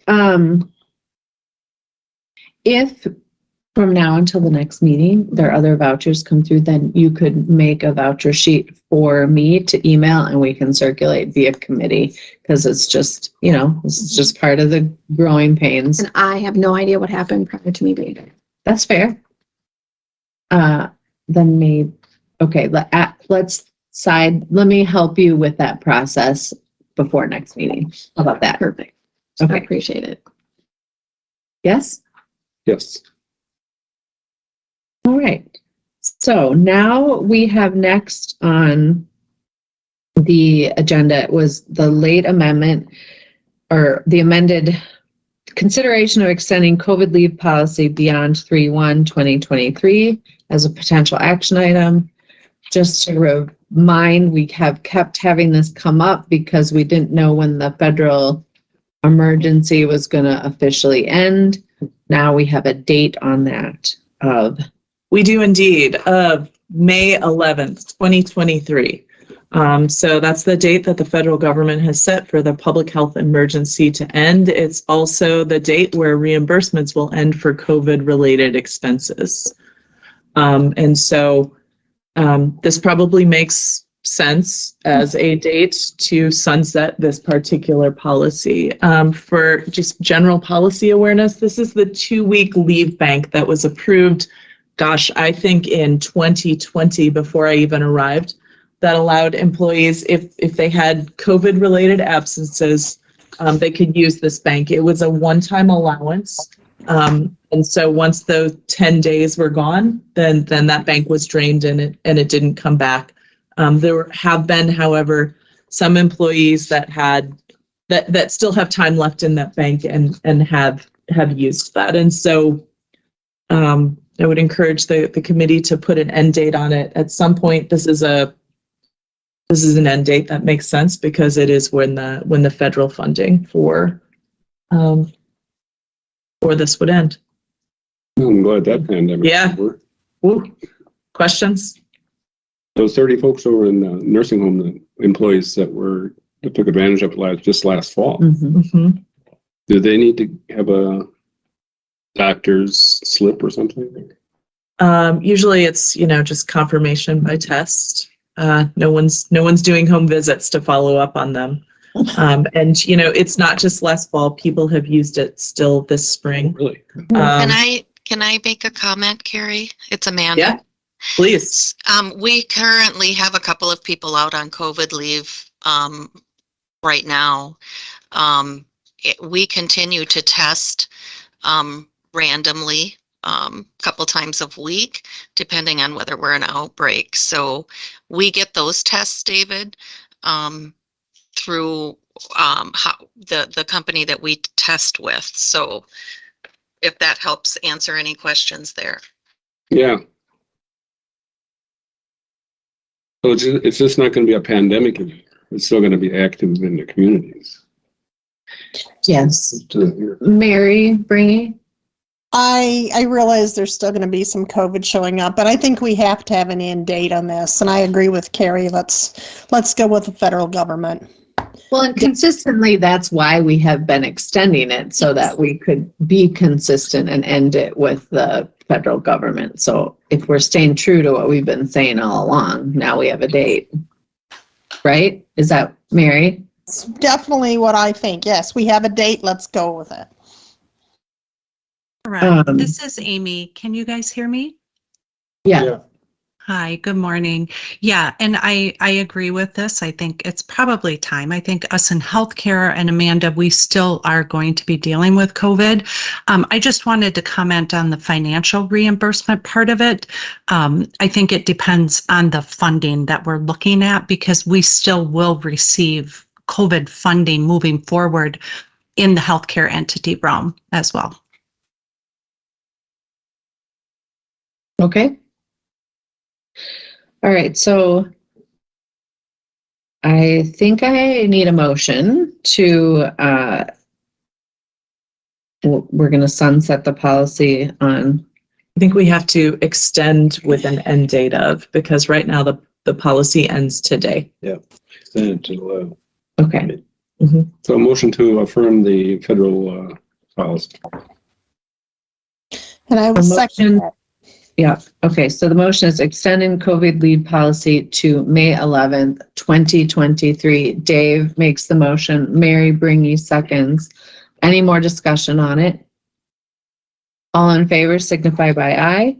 Aye. Any opposed? Okay. Thank you. And then wage scale is up next. Request for step advancements / policy exception, potential action item, or there is an action item. Right. So this one would be an action item. So as you guys know, we have the wage scale. People start on the wage scale at the step that aligns with their experience for that role. So let's say that let's say, I don't know. Trying to think of an example. This shouldn't be hard. As someone is promoted into a new role, they might have 5 years of tenure with the county. When they move into that new role with a new title, they would start again at step 1. Does that make sense? That's kind of how we implement it generally. If someone comes to the county with 3 years of experience in that exact role, not other titles, levels, but 3 years of experience in that role, we might say it makes sense to start that person at step 3, recognizing their experience in a parallel role. It's come up a couple of requests for exceptions to this. So, and then the most important part. So when someone moves a step, they move up 1 step 1 year from their hire date. So I start on July 1st. In July 1st of the following year, I make my step move, and then when we get to January of the year after that, I step again. And so that's how we move people along the wage scale. This is the way that we do it for everyone. There's been a couple of requests for exceptions. And so one is from, and the folks are here to speak to them. So Jerry had a request for an exception and Mike David had a request for exception. And so I will, unless there's questions about just the foundational knowledge of how we implement the steps here, I will hand it over to those two to speak to their particular cases. Ole? Okay. Does that person start at a wage is equal to where he was at the other position?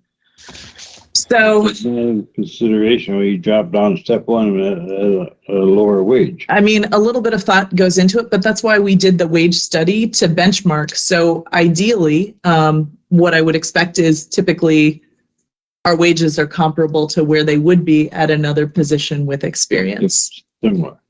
And we do revisit that. And so if it's similar, and so that's why we've revisited, for example, the CNAs. And it gets a little bit nuanced, but also people move on to the wage scale for the role that they're doing, not necessarily the role that they've done in the past or the role that they're qualified to do. So, you know, if we have a CNA that is doing the work of a PA, they would be put on the wage scale for a PA, not for a CNA if they're doing that work over there. Does that kind of make sense? If someone is if someone with experience as a deputy wants to work in dispatch, they would be compensated As a dispatch. Are they given credit for their years within the department, even though it's not the same job? When you moved, well, we don't have a lot of people that move backwards, that would move to a lower step. And so typically that question comes up when you're moving to a higher grade. Yeah. And so when you move to a higher grade, that's a promotion and you start over at step one, because that's where you are at with your experience for that particular step one role. could be less pay then? It could be, and if it were that case, we would probably put them at the place where they would be getting at least the comparable wage. We wouldn't typically make someone take a cut in pay for a promotion. Dave, did you have a question? Okay. So maybe now go to. So Mike, are you online, or Jerry, do one of you want to speak to the nuances of your cases or of your situations? I'm online if you're ready for me. Go ahead, Mike. Okay. I've got a dispatcher that was hired, and forgive me, my computer system's not showing his hire date, but it wasn't terribly long ago. He was a prior part-time employee. He got hired in La Crosse as a full-time dispatcher. Ultimately, came back to us when we had an opening for a full-time, and I think it's an oversight on our part. We started him at step one. We did not have to hardly train him or do anything. And I feel we should have started him at step two. I would like to have him move to step two. One of the reasons for that is we have another dispatcher coming on with experience from La Crosse County. She does not have prior experience at Vernon, but we are hiring her at step one during the training phase, and then would like to move her to step two. Given her experience.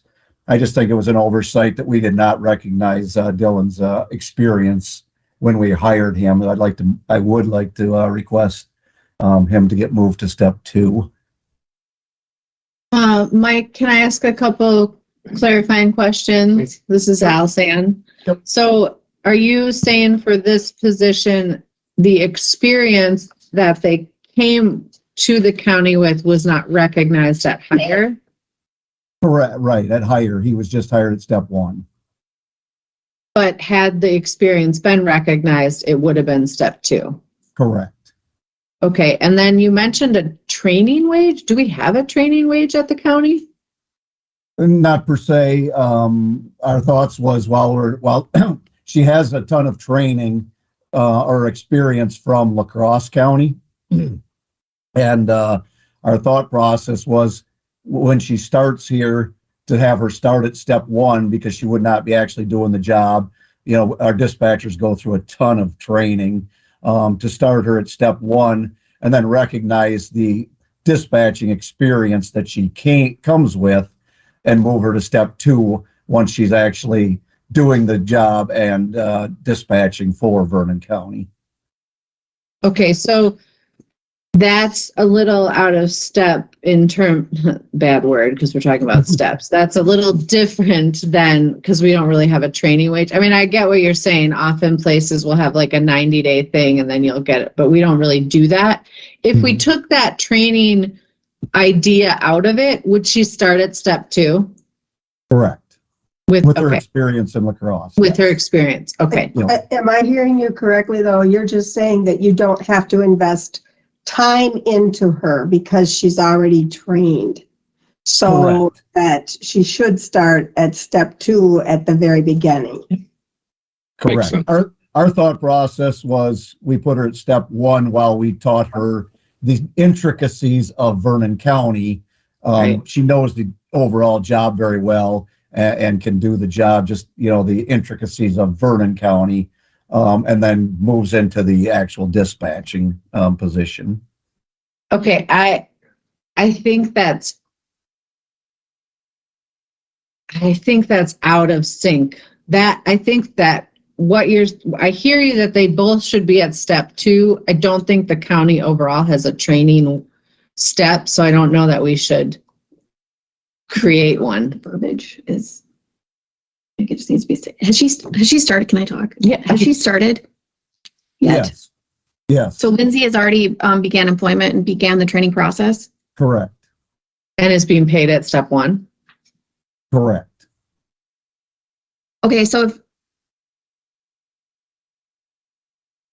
I would almost recommend that Lindsay and Dylan should both be started at step two, or should have been, if based on their past experience with county experience. Yes. And how Not long- necessarily here, but previous county experience. And how long has the other person been here? Let's try also to speak in generalities. Sorry. The first one hired, how long were they, are they on board thus far? Is it on there? No. Mike, Captain David might have dropped off. I don't see him lighting up, but he had been part-time with the county, and I think they said it would have been the equivalent of a years of experience, putting that person at step two. I think the reason we're discussing this in committee right now is, to Alice Ann's point, we don't have that training stutter step. And so when these things, and so there's no consistency. And so to apply this, a department might say, we consider them in training for 6 months, and then we would like to step them up to the next step on the scale. That goes to Tanya in payroll, who is then in the awkward position of saying yes or no. And I don't think that's probably where it should sit for fairness and consistency. And so if we have the intention of having a training role for all, or for many positions, for multiple positions, then you might consider making a change to your wage scale. The only place that there is a training role right now on your wage scale is social work. And that's because we do help them through, the county does help people who come to us uncertified through that period of training to then take their test and become licensed social workers. And so that's a little bit of a different one. I think here the question for the committee is, as a matter of general vision, do you want to have that stutter set for training that might be determined by department heads with less consistency? Or do we want to say, we recognize they might not be fully up to speed with our Vernon County training on day one. Nonetheless, for consistency, if we recognize that they have 1 year of experience, we hire them at step two. Okay, Bobby, then Tricia. As you're considering going forward with a probationary period of pay, I would caution that because of all of the manual tracking and processes that we have to do both on the HR and payroll side, that it probably wouldn't be in the best interest at this time. I think we're taking these one-offs. Go ahead. I may have misunderstood. I thought the second individual had previous experience and that's what they were basing this moving to step 2 on. No, he wants to utilize a training wage and then move her to step 2. Oh, okay. I missed. Start at step 1 and then take. Yeah, That's what she just. Yeah, that's what I was asking. Yeah. I may have misunderstood. Yeah, so- I thought that the second individual had came with experience, but wanted to get training here prior to moving to step 2. Right? Well, I It does come misunderstood. with experience. So she comes with experience. I think that Different color. Why? In a different county.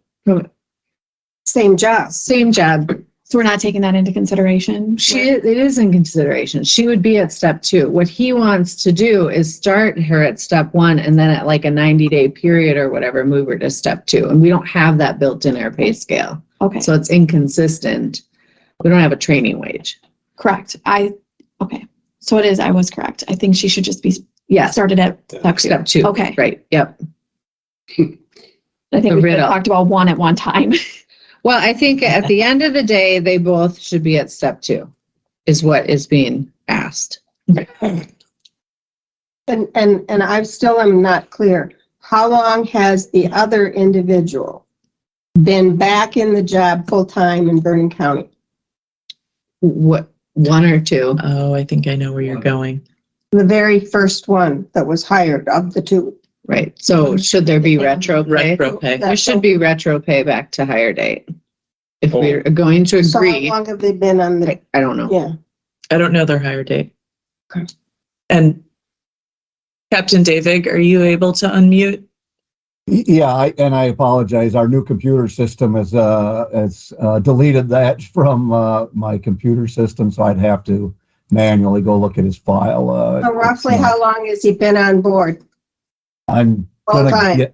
gonna guess full-time 4 months, but Thank that's a complete guess. It's not a year? No. I believe he had mentioned October of this last year. Thank you.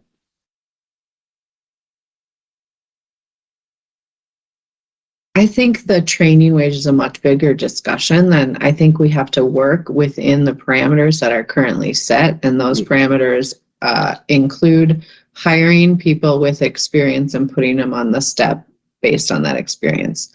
These 2 individuals, I'm recapping and correct me if I've got it wrong, really with their experience that they've brought to us puts them at step 2. I think we should honor that, put them at step 2, and if there's retroactive pay that goes with those 2 individuals, that should be part of it as well. With the struggle we have to attract people to Vernon County, we should do it whatever you can, yeah. So can I get because I know you will take yours next, but I think we have to do this way. So is it a motion to move the 2 deputies officially dispatchers, thank you, officially up to step 2? Is that accurate? Yeah. With retro And then pay? with retro pay. Who would like to make that motion? I shall move. Can I get a second? Second. Holy Dave, any more discussion about that? All in favor signify by aye. Right. Aye. Any opposed? Thank you. Okay, Jerry, I think you had something for us to consider. I do. More complicated than what they were talking about. So, as you know, I came in November, and then I faced the retirement in January of my chief, January 6th. And so in this process of trying to reorganize the office and think about what I was going to do, what were going to be these core functions, and how are we going to provide that service, I reached out to Serena a couple different times. I never felt that the job descriptions, either one of them, were very good, but the deputy would be the lower position, let's say the deputy one, I thought was more of a procedure manual than it was a job description. So I was trying to work with Serena to rewrite those. And I did send copies to Tricia now because she said she didn't have them. I didn't get a lot of feedback from Serena. The biggest question I had was just like who approves that, like job descriptions, and then she did tell me that new positions are approved by home committees. Current positions, if it's minor updates done by department heads, anything significant would go through the committee after review by department head and HR. So when I was up here in the office with her, talking with my new chief deputy, she did say that she reviewed them and that she didn't find that there was anything significant, like in terms of changing them, that needed committee approval. Mm-hmm. So I was pretty confident that what we had was probably all right, but I'm still going to let Tricia take a look at them to say that something about them needs to be changed. Sure. I think, but in this process, well, the thing for me was that I wanted to have the job descriptions accurately reflecting what the duties were. Mm-hmm. And I feel I have that. And they're really very similar in terms of, although one is subordinate, support. You might be doing the same things, but one doing them at a lesser level or just being there to back up. But in this whole process, I stumbled across my deputy updating her resume because she was planning on leaving. Into which I had a discussion with her about I didn't feel that she was paid appropriately for what the work she was doing.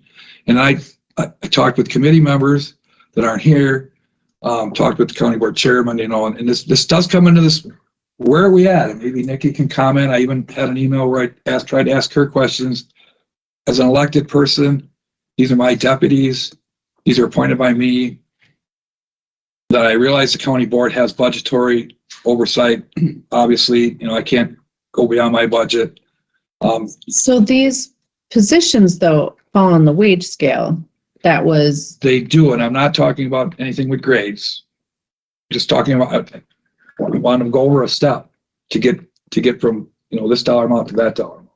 And when I looked at based on experience, and I don't think that the job description was accurate, and I don't think I could hire somebody. When we talk about bringing somebody in, we say, well, we can negotiate along these steps, right, to bring somebody in if they have experience or if they have the abilities. And so I'm just like, well, with the chief deputy, I was able to do that with the same grade. This person was at the same grade, but came over. So there was, there's like, with the change of staff, there was over $3 an hour of pay that I won't be paying. That leaves room in my budget to do the changes I was suggesting that I could do. I don't know what you're asking clearly. I think he's added additional duties to the job description that the past job description did not reflect what they were actually doing for their duties. So hence, when he updated the job description, he added those additional duties that they have been performing or are performing now. So he's asking for a step increase due to those additional duties that have been added to the job. Am I wrong? That's correct. Okay. So almost like $1 an hour, but it was. So is the old job description null and void? I think so, but you're still in process. I am still in process. I received it yesterday afternoon, and I was in meetings until. Yeah, that's fair. And I wasn't aware that it wasn't on file up here until the day before that. I thought it wasn't. There is a shared drive up here that HR maintained previously that had all the job descriptions. Now, in Tricia's defense, she's been here for 2 weeks, but the idea, I just want to be clear for the history, the idea that we don't have a repository of job descriptions as they are isn't entirely. But I think what he's saying is the updated. Well, if he's made changes and then sent them to you, yes, that wouldn't be reflected in the. He sent the updated to Serena, is what he's saying. So the updated an update was made by the prior clerk. These job descriptions were combed through in November of 2021, when the positions when finance was moved out of that office. So again, we might find our new person. We might find ourselves in a position where the job description is being changed, but the previous job description was updated as recently as the end of 2021. My comments about I don't know, lacking in this thing isn't directed towards Serena or the county in any It's way. just where it is. Yeah, I just don't think that it was appropriate to the job, and I don't think that you could fill this position, level H, 1873. You wouldn't be able to fill this position at that price. And so, maybe I took some liberty in promising that I would give her this increase if she stayed, because I felt that was within my power as an elected official, staying within my budget. And so now here I am saying, like, we need the committee to approve this, and I'm asking that you would approve that. So the job description for deputy county clerk is an H. It's not right. It's not what. Well, the current position. Are there material changes to this job description? Serena said she didn't feel that there was, but I don't know how well this was all happening during transitions when she was planning on leaving, and how in depth she looked at it. So that's why I'm saying to Tricia, look at it, and if you think there's something that needs to be revisited, I'm open to that. That's fine. I just wanted to accurately reflect. Maybe that's what you should do for next month. Okay, hang on a second. Carrie? I've got a couple of thoughts on this, just thinking about the organization as a whole. So first of all, the wage study was benchmarked deputy county clerk to other deputy county clerks in our benchmark titles. And so we can tweak the job description, and we should, to keep it updated here. But the role of deputy county clerk isn't vastly different in Vernon County than it is in Trempealeau, Monroe, Richland. This is a pretty standard position that happens in county government. Mm-hmm. And so I'm not sure that and Jerry's not arguing that it shouldn't be, that we should move it out of H into another place. That's my understanding. Oh, not at all. So I don't know that changing the job description in this case changes anything about where that position sits on the scale. That's the first one. Furthermore, when we think about the budget and an elected office saying, I have budget, therefore I would like to move my people to different positions regardless of how we typically step the wage scale, the policy. We've got some pretty big department. Then I think the treasurer's office is open to do the same, the register of deeds, and the sheriff as well. So we've got some pretty big departments that we've now signaled fall outside of the standard process for the county. And so that might be just something that the committee wants to think about as they decide how they want to implement their policy, because we're not in a position here where changing the job description alone has moved it from one step to another step. And just for a point of clarity, it is true there's other elected officials, but we are talking about those positions which that elected official is entitled to a point, which would be a deputy. So it's not about, like, Sheriff Roy can't just realign his whole staff over there.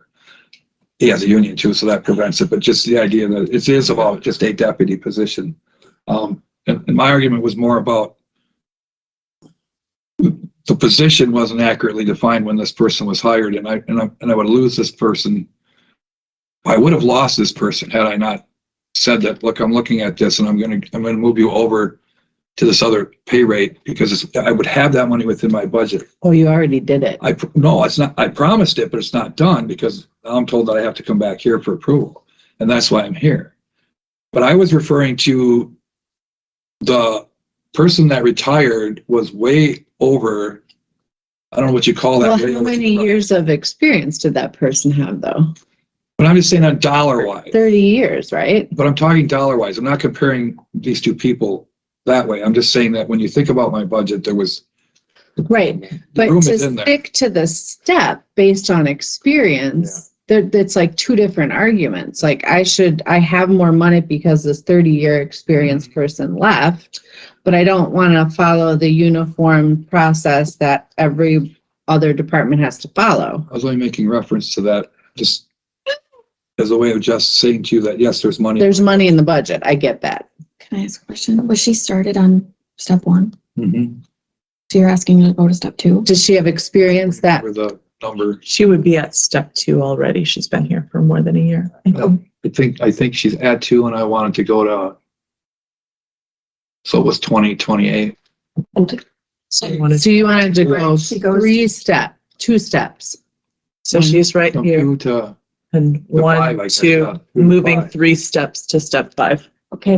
Okay, so she's been here a year, but doesn't she jump again? Didn't I hear you say earlier that she jumps in 6 more months? She's been here for more than a year, and I believe she's at step 2, but Bobby, can you look in the system and confirm that? Thank you. I think it's great advocating for the people. I'm just trying to make sure what we're doing here is not setting a precedent that is way out of line with how we hold other people accountable to the standard of the step. And I'm asking because I want an understanding moving forward. Mhm. Because I want to know if county experience is what we hold in high regard or past employment experience is what we hold. Well, but we talk about, It's a little bit of It's both. both. it's a little, what we heard before, well, we might do this or we might do that, right? Well, when we look at it, if this position becomes vacant and I go out looking for somebody, nobody questions my ability to start that person at step 5. If I feel they have. Well, they have to have the experience. It has to match up. I agree, but you don't question it, right? Well, you have to show it. You No, can't we just usually say look at you the, read we it. absolutely, historically, HR and I have looked at that resume along with the department head But and these are said, people that this experience justifies this position on the scale. And we do that for fairness to all employees. So don't your employees have to go through the same hiring process and you just appoint them? I appoint them. My deputies are appointed by me. They still go through a hiring process. So historically, they have They gone through an interview and a hiring process. Yes. It's not that you just. Do you want to step in?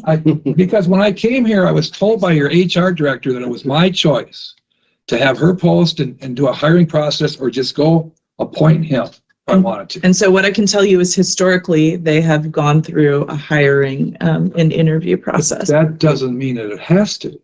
Statutorily, it doesn't have to. It might have been done that way. There's something in the statutes that the county board has given the sheriff, the deputy, the elected positions get their budget. What you do within budgetary things, So he's got the money in the budget. He hires who he wants to hire. Looking at it from the most liberal interpretation, he's got his budget given by the county board. They say, here's your $1 million, Jerry. Do with it as you please. That's the liberal interpretation. I'll fix the windows out there. Okay, Nikki, do you have something to say on this? I hear the issue. I'm not going to advise today, but I would very gladly look into it and be prepared to advise at either a special meeting or next month's meeting. Fair enough. And what I'm hearing the issue to be is what or who has authority over the hiring process of those within the clerk's office, given in part the statutes related to appointment authority of. And I guess I'd take it a little further and say, and does that, how does the wage? I'm going to be assessing that as well. Thank you. It was aside from this general issue of that authority, this specific issue in regards to Jerry's request to the committee today is something that I would have suggested to the committee and am suggesting now not be acted upon today, regardless of what the committee is inclined to act. If you guys have your head around that, that's fine, but I would want to be able to provide some input on that as well. Mary? Then I'm going to go to when a county clerk leaves or is not reelected, then those employees in that department need to know that they're just dismissed at that point in time because they don't have to follow. And you're making that so let me put it in the form of a question then. Is it that you're asking, okay, if the analysis then yields the answer that the clerk has the sole authority to appoint and that there is no hiring process, then what is the status of those appointed employees Right. upon departure of said clerk? I understand your question and I'll address that. It's exactly what Ron Huff did when he took office 20 years ago, was the chief deputy was sent home. And that Well, may or that not may, be, or, but but he's not here. precedent, I won't necessarily assess or include in my opinion. But I think what Mary's onto is 100% correct. If the new clerk gets unelected, it's the new clerk's purvey to, everybody that's in the office is gone and bringing in new people. So that's part of the. So these are all really. Holy, you're. Okay, so I think we have a plan for, this needs to become an agenda item for next month after Corp Council does some homework. I think it's, I appreciate it being brought up, and I think we need some clarity on where to go from here. Wow. Committee members, do you agree with that assessment? Okay, when you took over, you had a current employee there stayed there, right? And she stayed in the same way. Just continue on working. And then she was planning to leave. So I didn't want to make this a constitutional fight about statutes and things like that. And that's fine that I was coming at you just from the direction of, it's fine, we can go through the process to stay like. I think we need to. When we step on this idea that, this turned into whether or not I could appoint my own deputies, and I think that's. No, I think it turned into making sure there's consistency across the county, and what was illuminated is perhaps we need Corp Council to review, are there discrepancies between those two models, and where do we go forward from there? And I don't think anybody is at a point today to be able to actually answer that question. So the responsible thing to do is say, let's bring it back next month where we have all the information we need, so we're not making a knee-jerk decision. Yes, is that a fair summarization?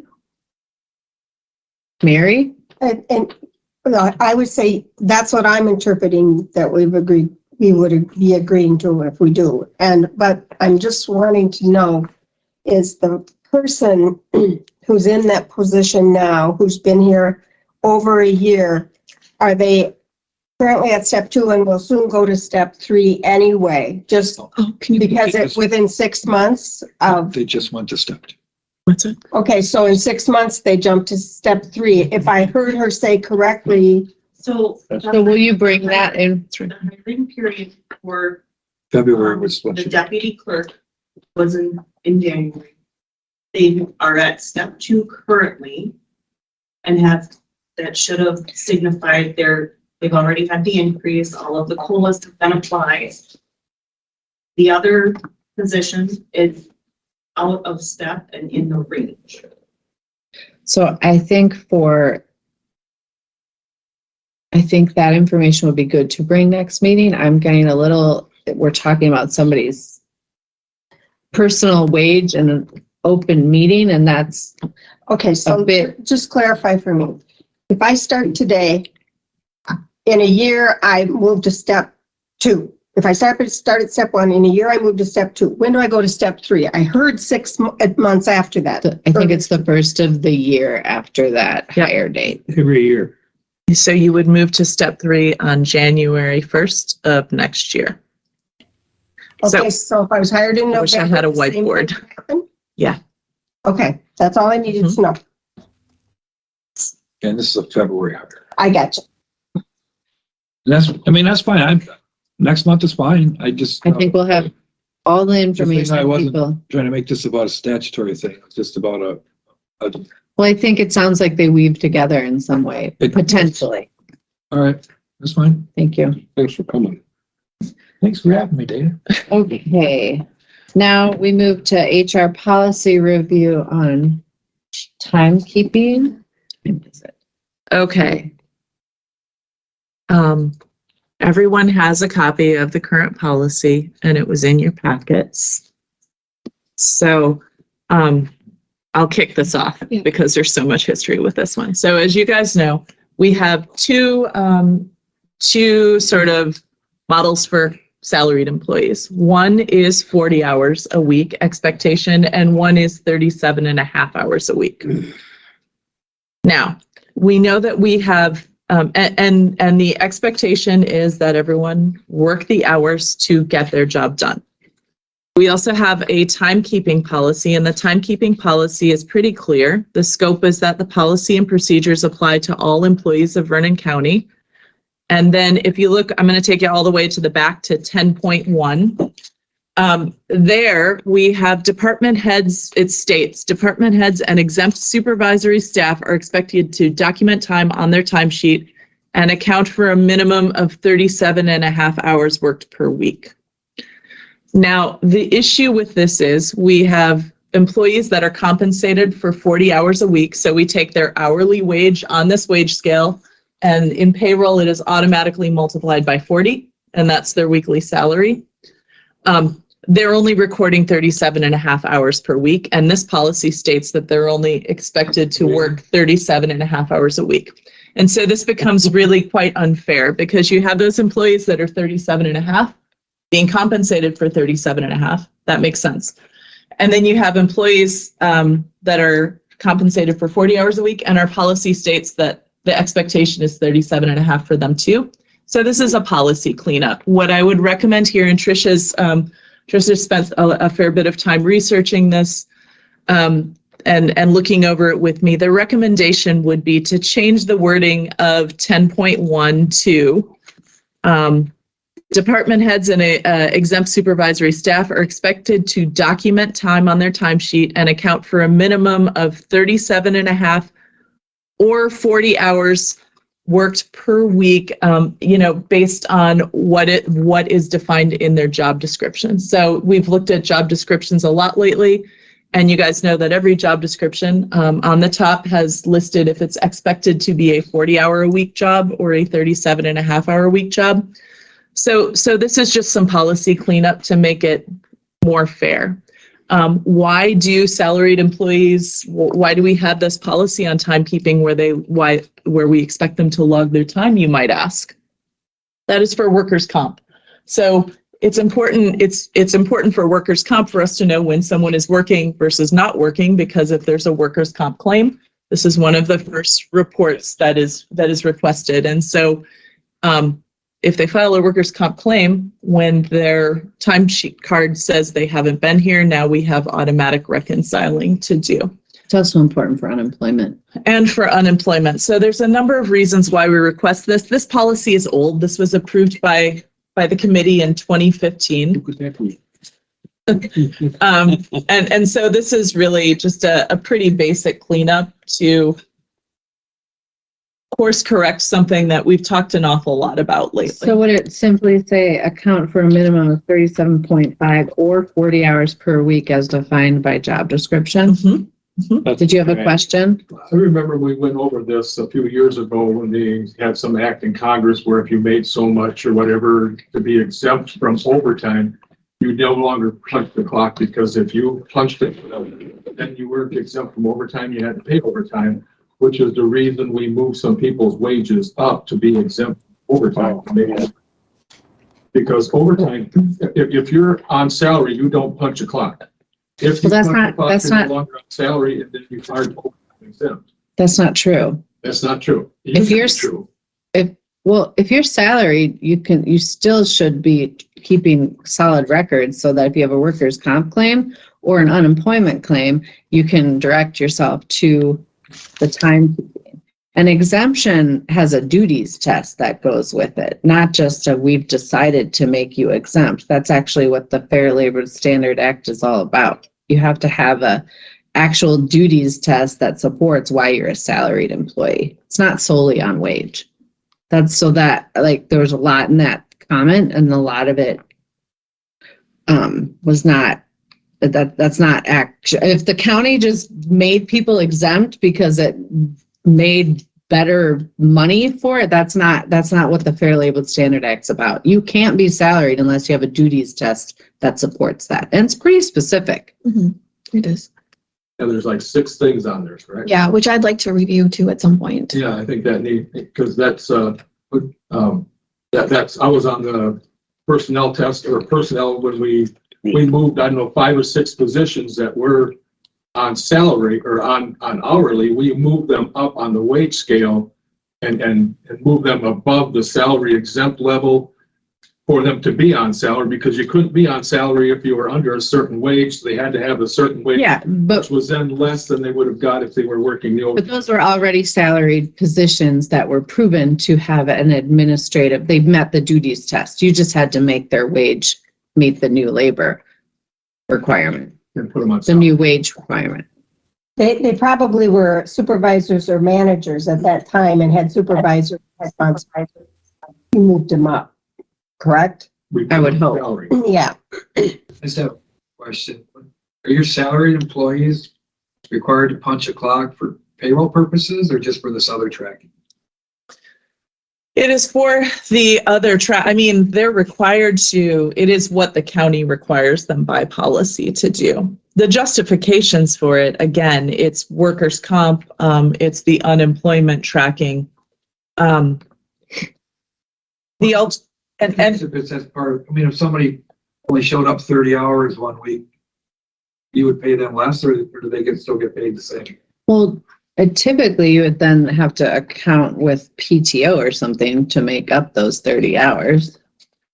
And to make it to 40. Doesn't, I mean, that's a typical rule in business, I guess. doesn't, And if they were consistently punching less than that, because we always say we'd like this to run like a business, then you would say, well, I guess what we have here is not a 40-hour-a-week job description, and we should review the expectations and the salary. doesn't paying a salary person hourly like that remove the exemption from overtime? We're not paying them hourly. They are salaried.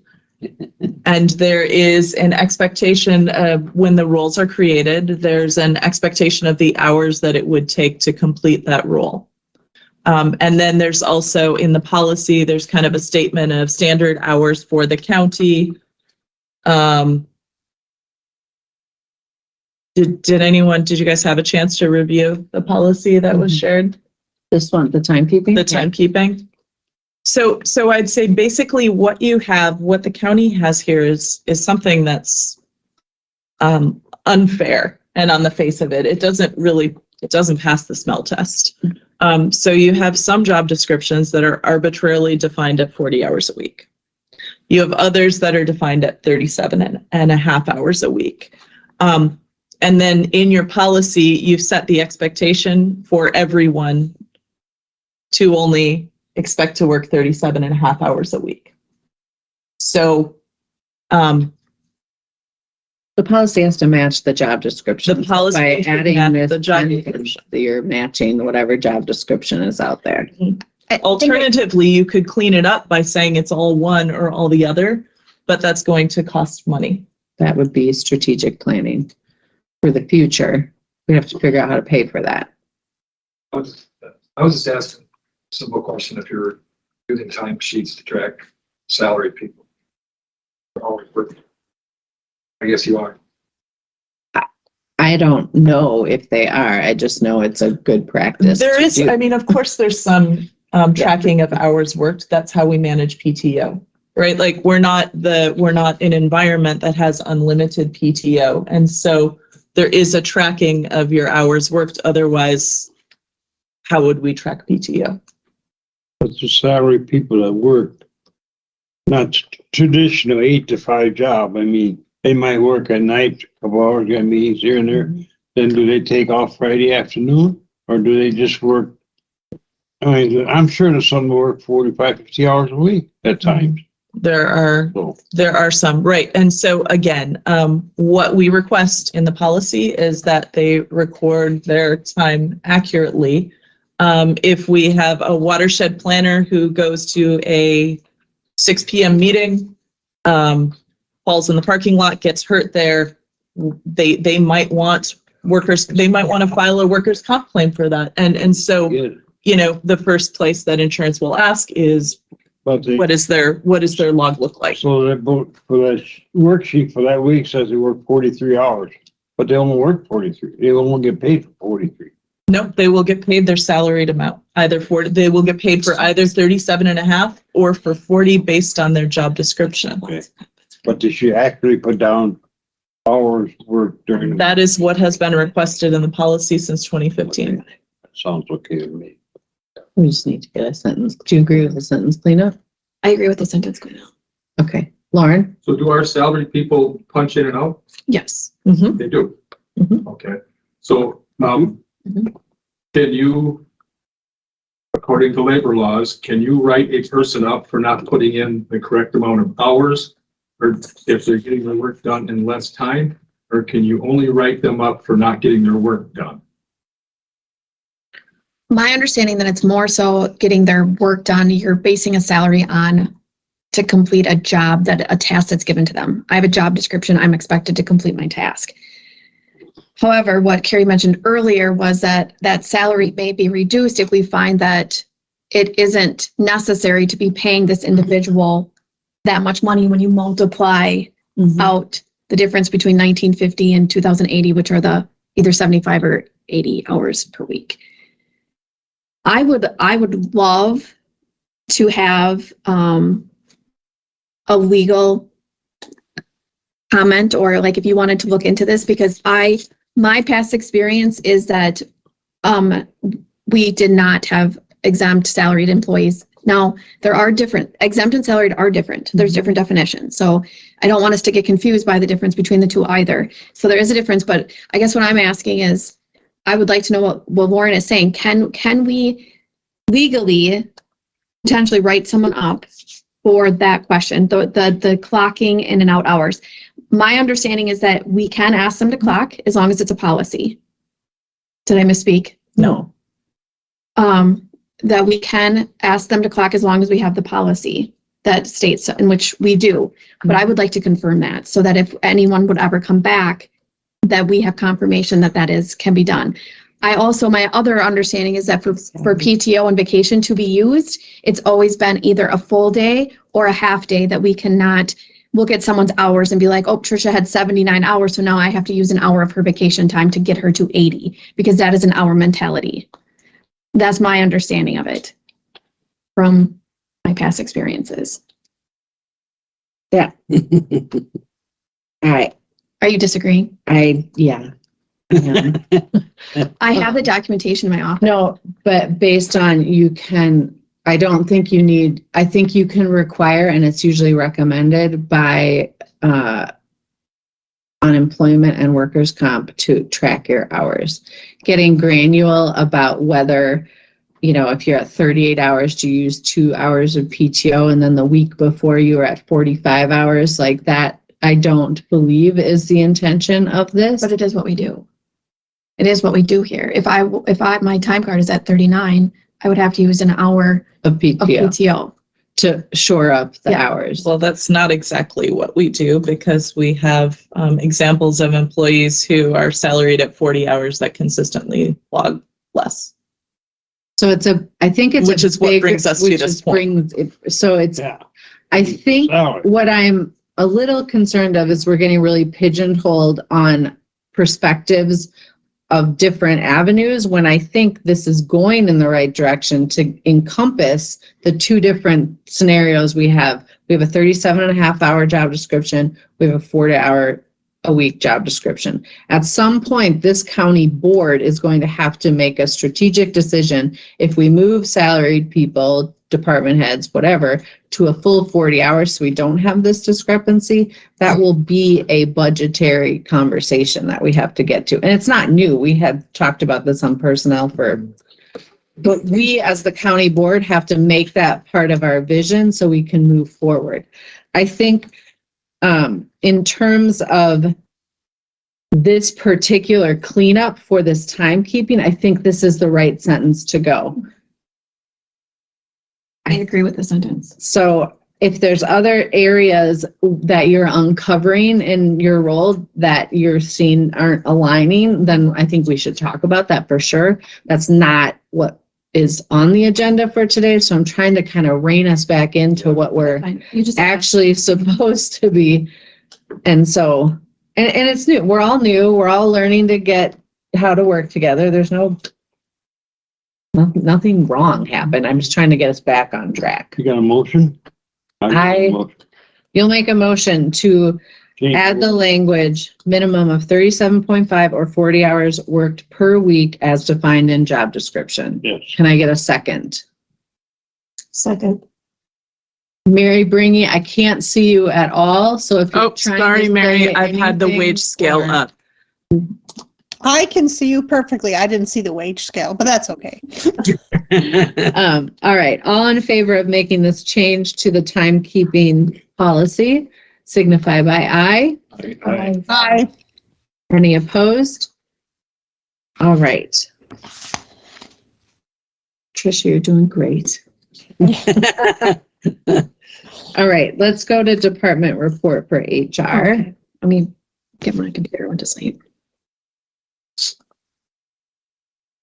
Okay, so from the time that Serena left and the day that I started, we received 25 applicants.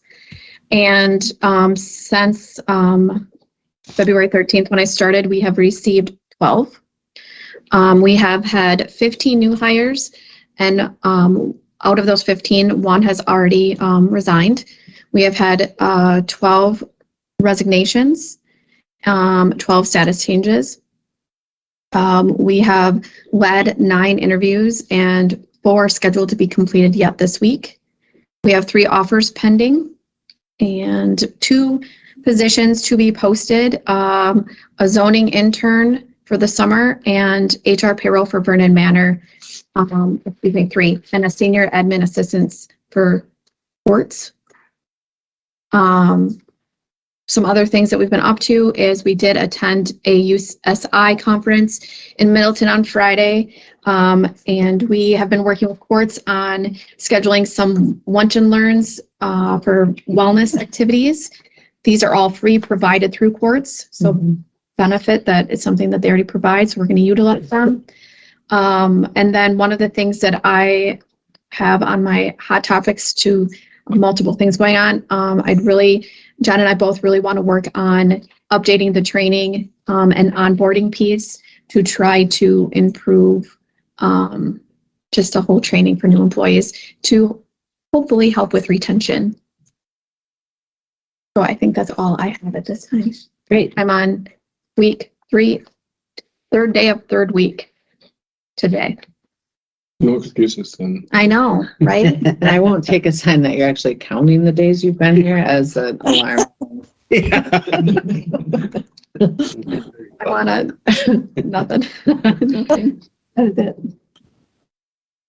I will offer, Tricia, if there is a point, because you're new at that role, that it would be helpful for us to have a special meeting or what have you to help you with onboarding, or just you, then please reach out, because this committee is your home committee. So I want to make sure you're feeling supported. And if we have to carve out more time, then we will do that. Okay, thank you. Okay. None. Well, do you have no vouchers? I have no Administration, vouchers. No vouchers? I usually don't. Okay. This is your last weekend update. This is my last weekend update. And, it's kind of by the time we get to this point in the meeting, most of these things are most of the things that we've gone through at a department level are my weekend update. Some things to put on your radar in the next, so this is where I leave you. This is my last minute, my last meeting. The minutes will be, sent out to everyone before I go, and the agenda, I will publish that for you as well.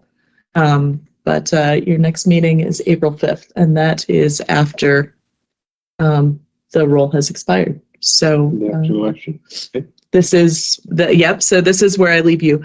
But thinking of that as you consider the interim planning, I would recommend identifying how you want to staff this particular committee, because it is a fair bit of work to pull together all of the materials for it.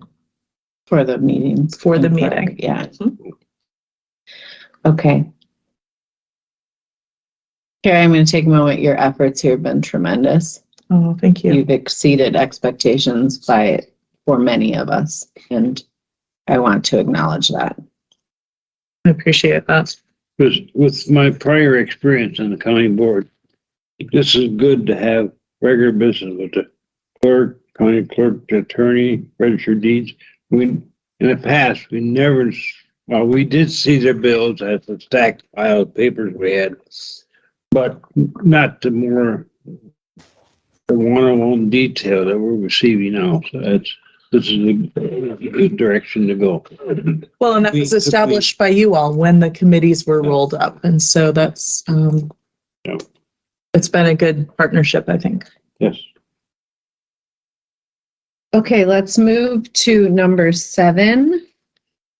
In-rem action items, review and set minimum bids on in-rem properties. Okay. So Karen is out of the office, but I'm not sure if we have Christy or Ginny online with us.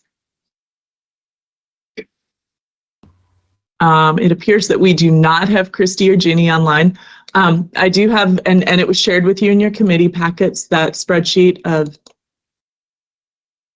so what we would do today is similar to what you did in January before the February bid opening. And so that is setting the new minimum bids for those properties that all bids were rejected in the February meeting. Does that make sense? So this is coming back around to those that we rejected and now the new bids have been established. Right. So the list is much shorter. So what you have here is, and we probably should go through these. I think we did it one by one in the past to approve every bid. And she left us really good notes. So we're in a pretty good position. And for the folks online, I was remiss in sharing the screen. So in the spirit of transparency, oh no, it is shared. Or is Did you see it, Mary? I have it on my other computer. It's okay, right. well, I'm going to bring it up for everyone now. Okay, so folks online, you should be able to see a spreadsheet now that's titled in-rem properties. So these properties did not receive a bid last time. Yes, or they weren't minimum. So we had, that's what I want to get his name right.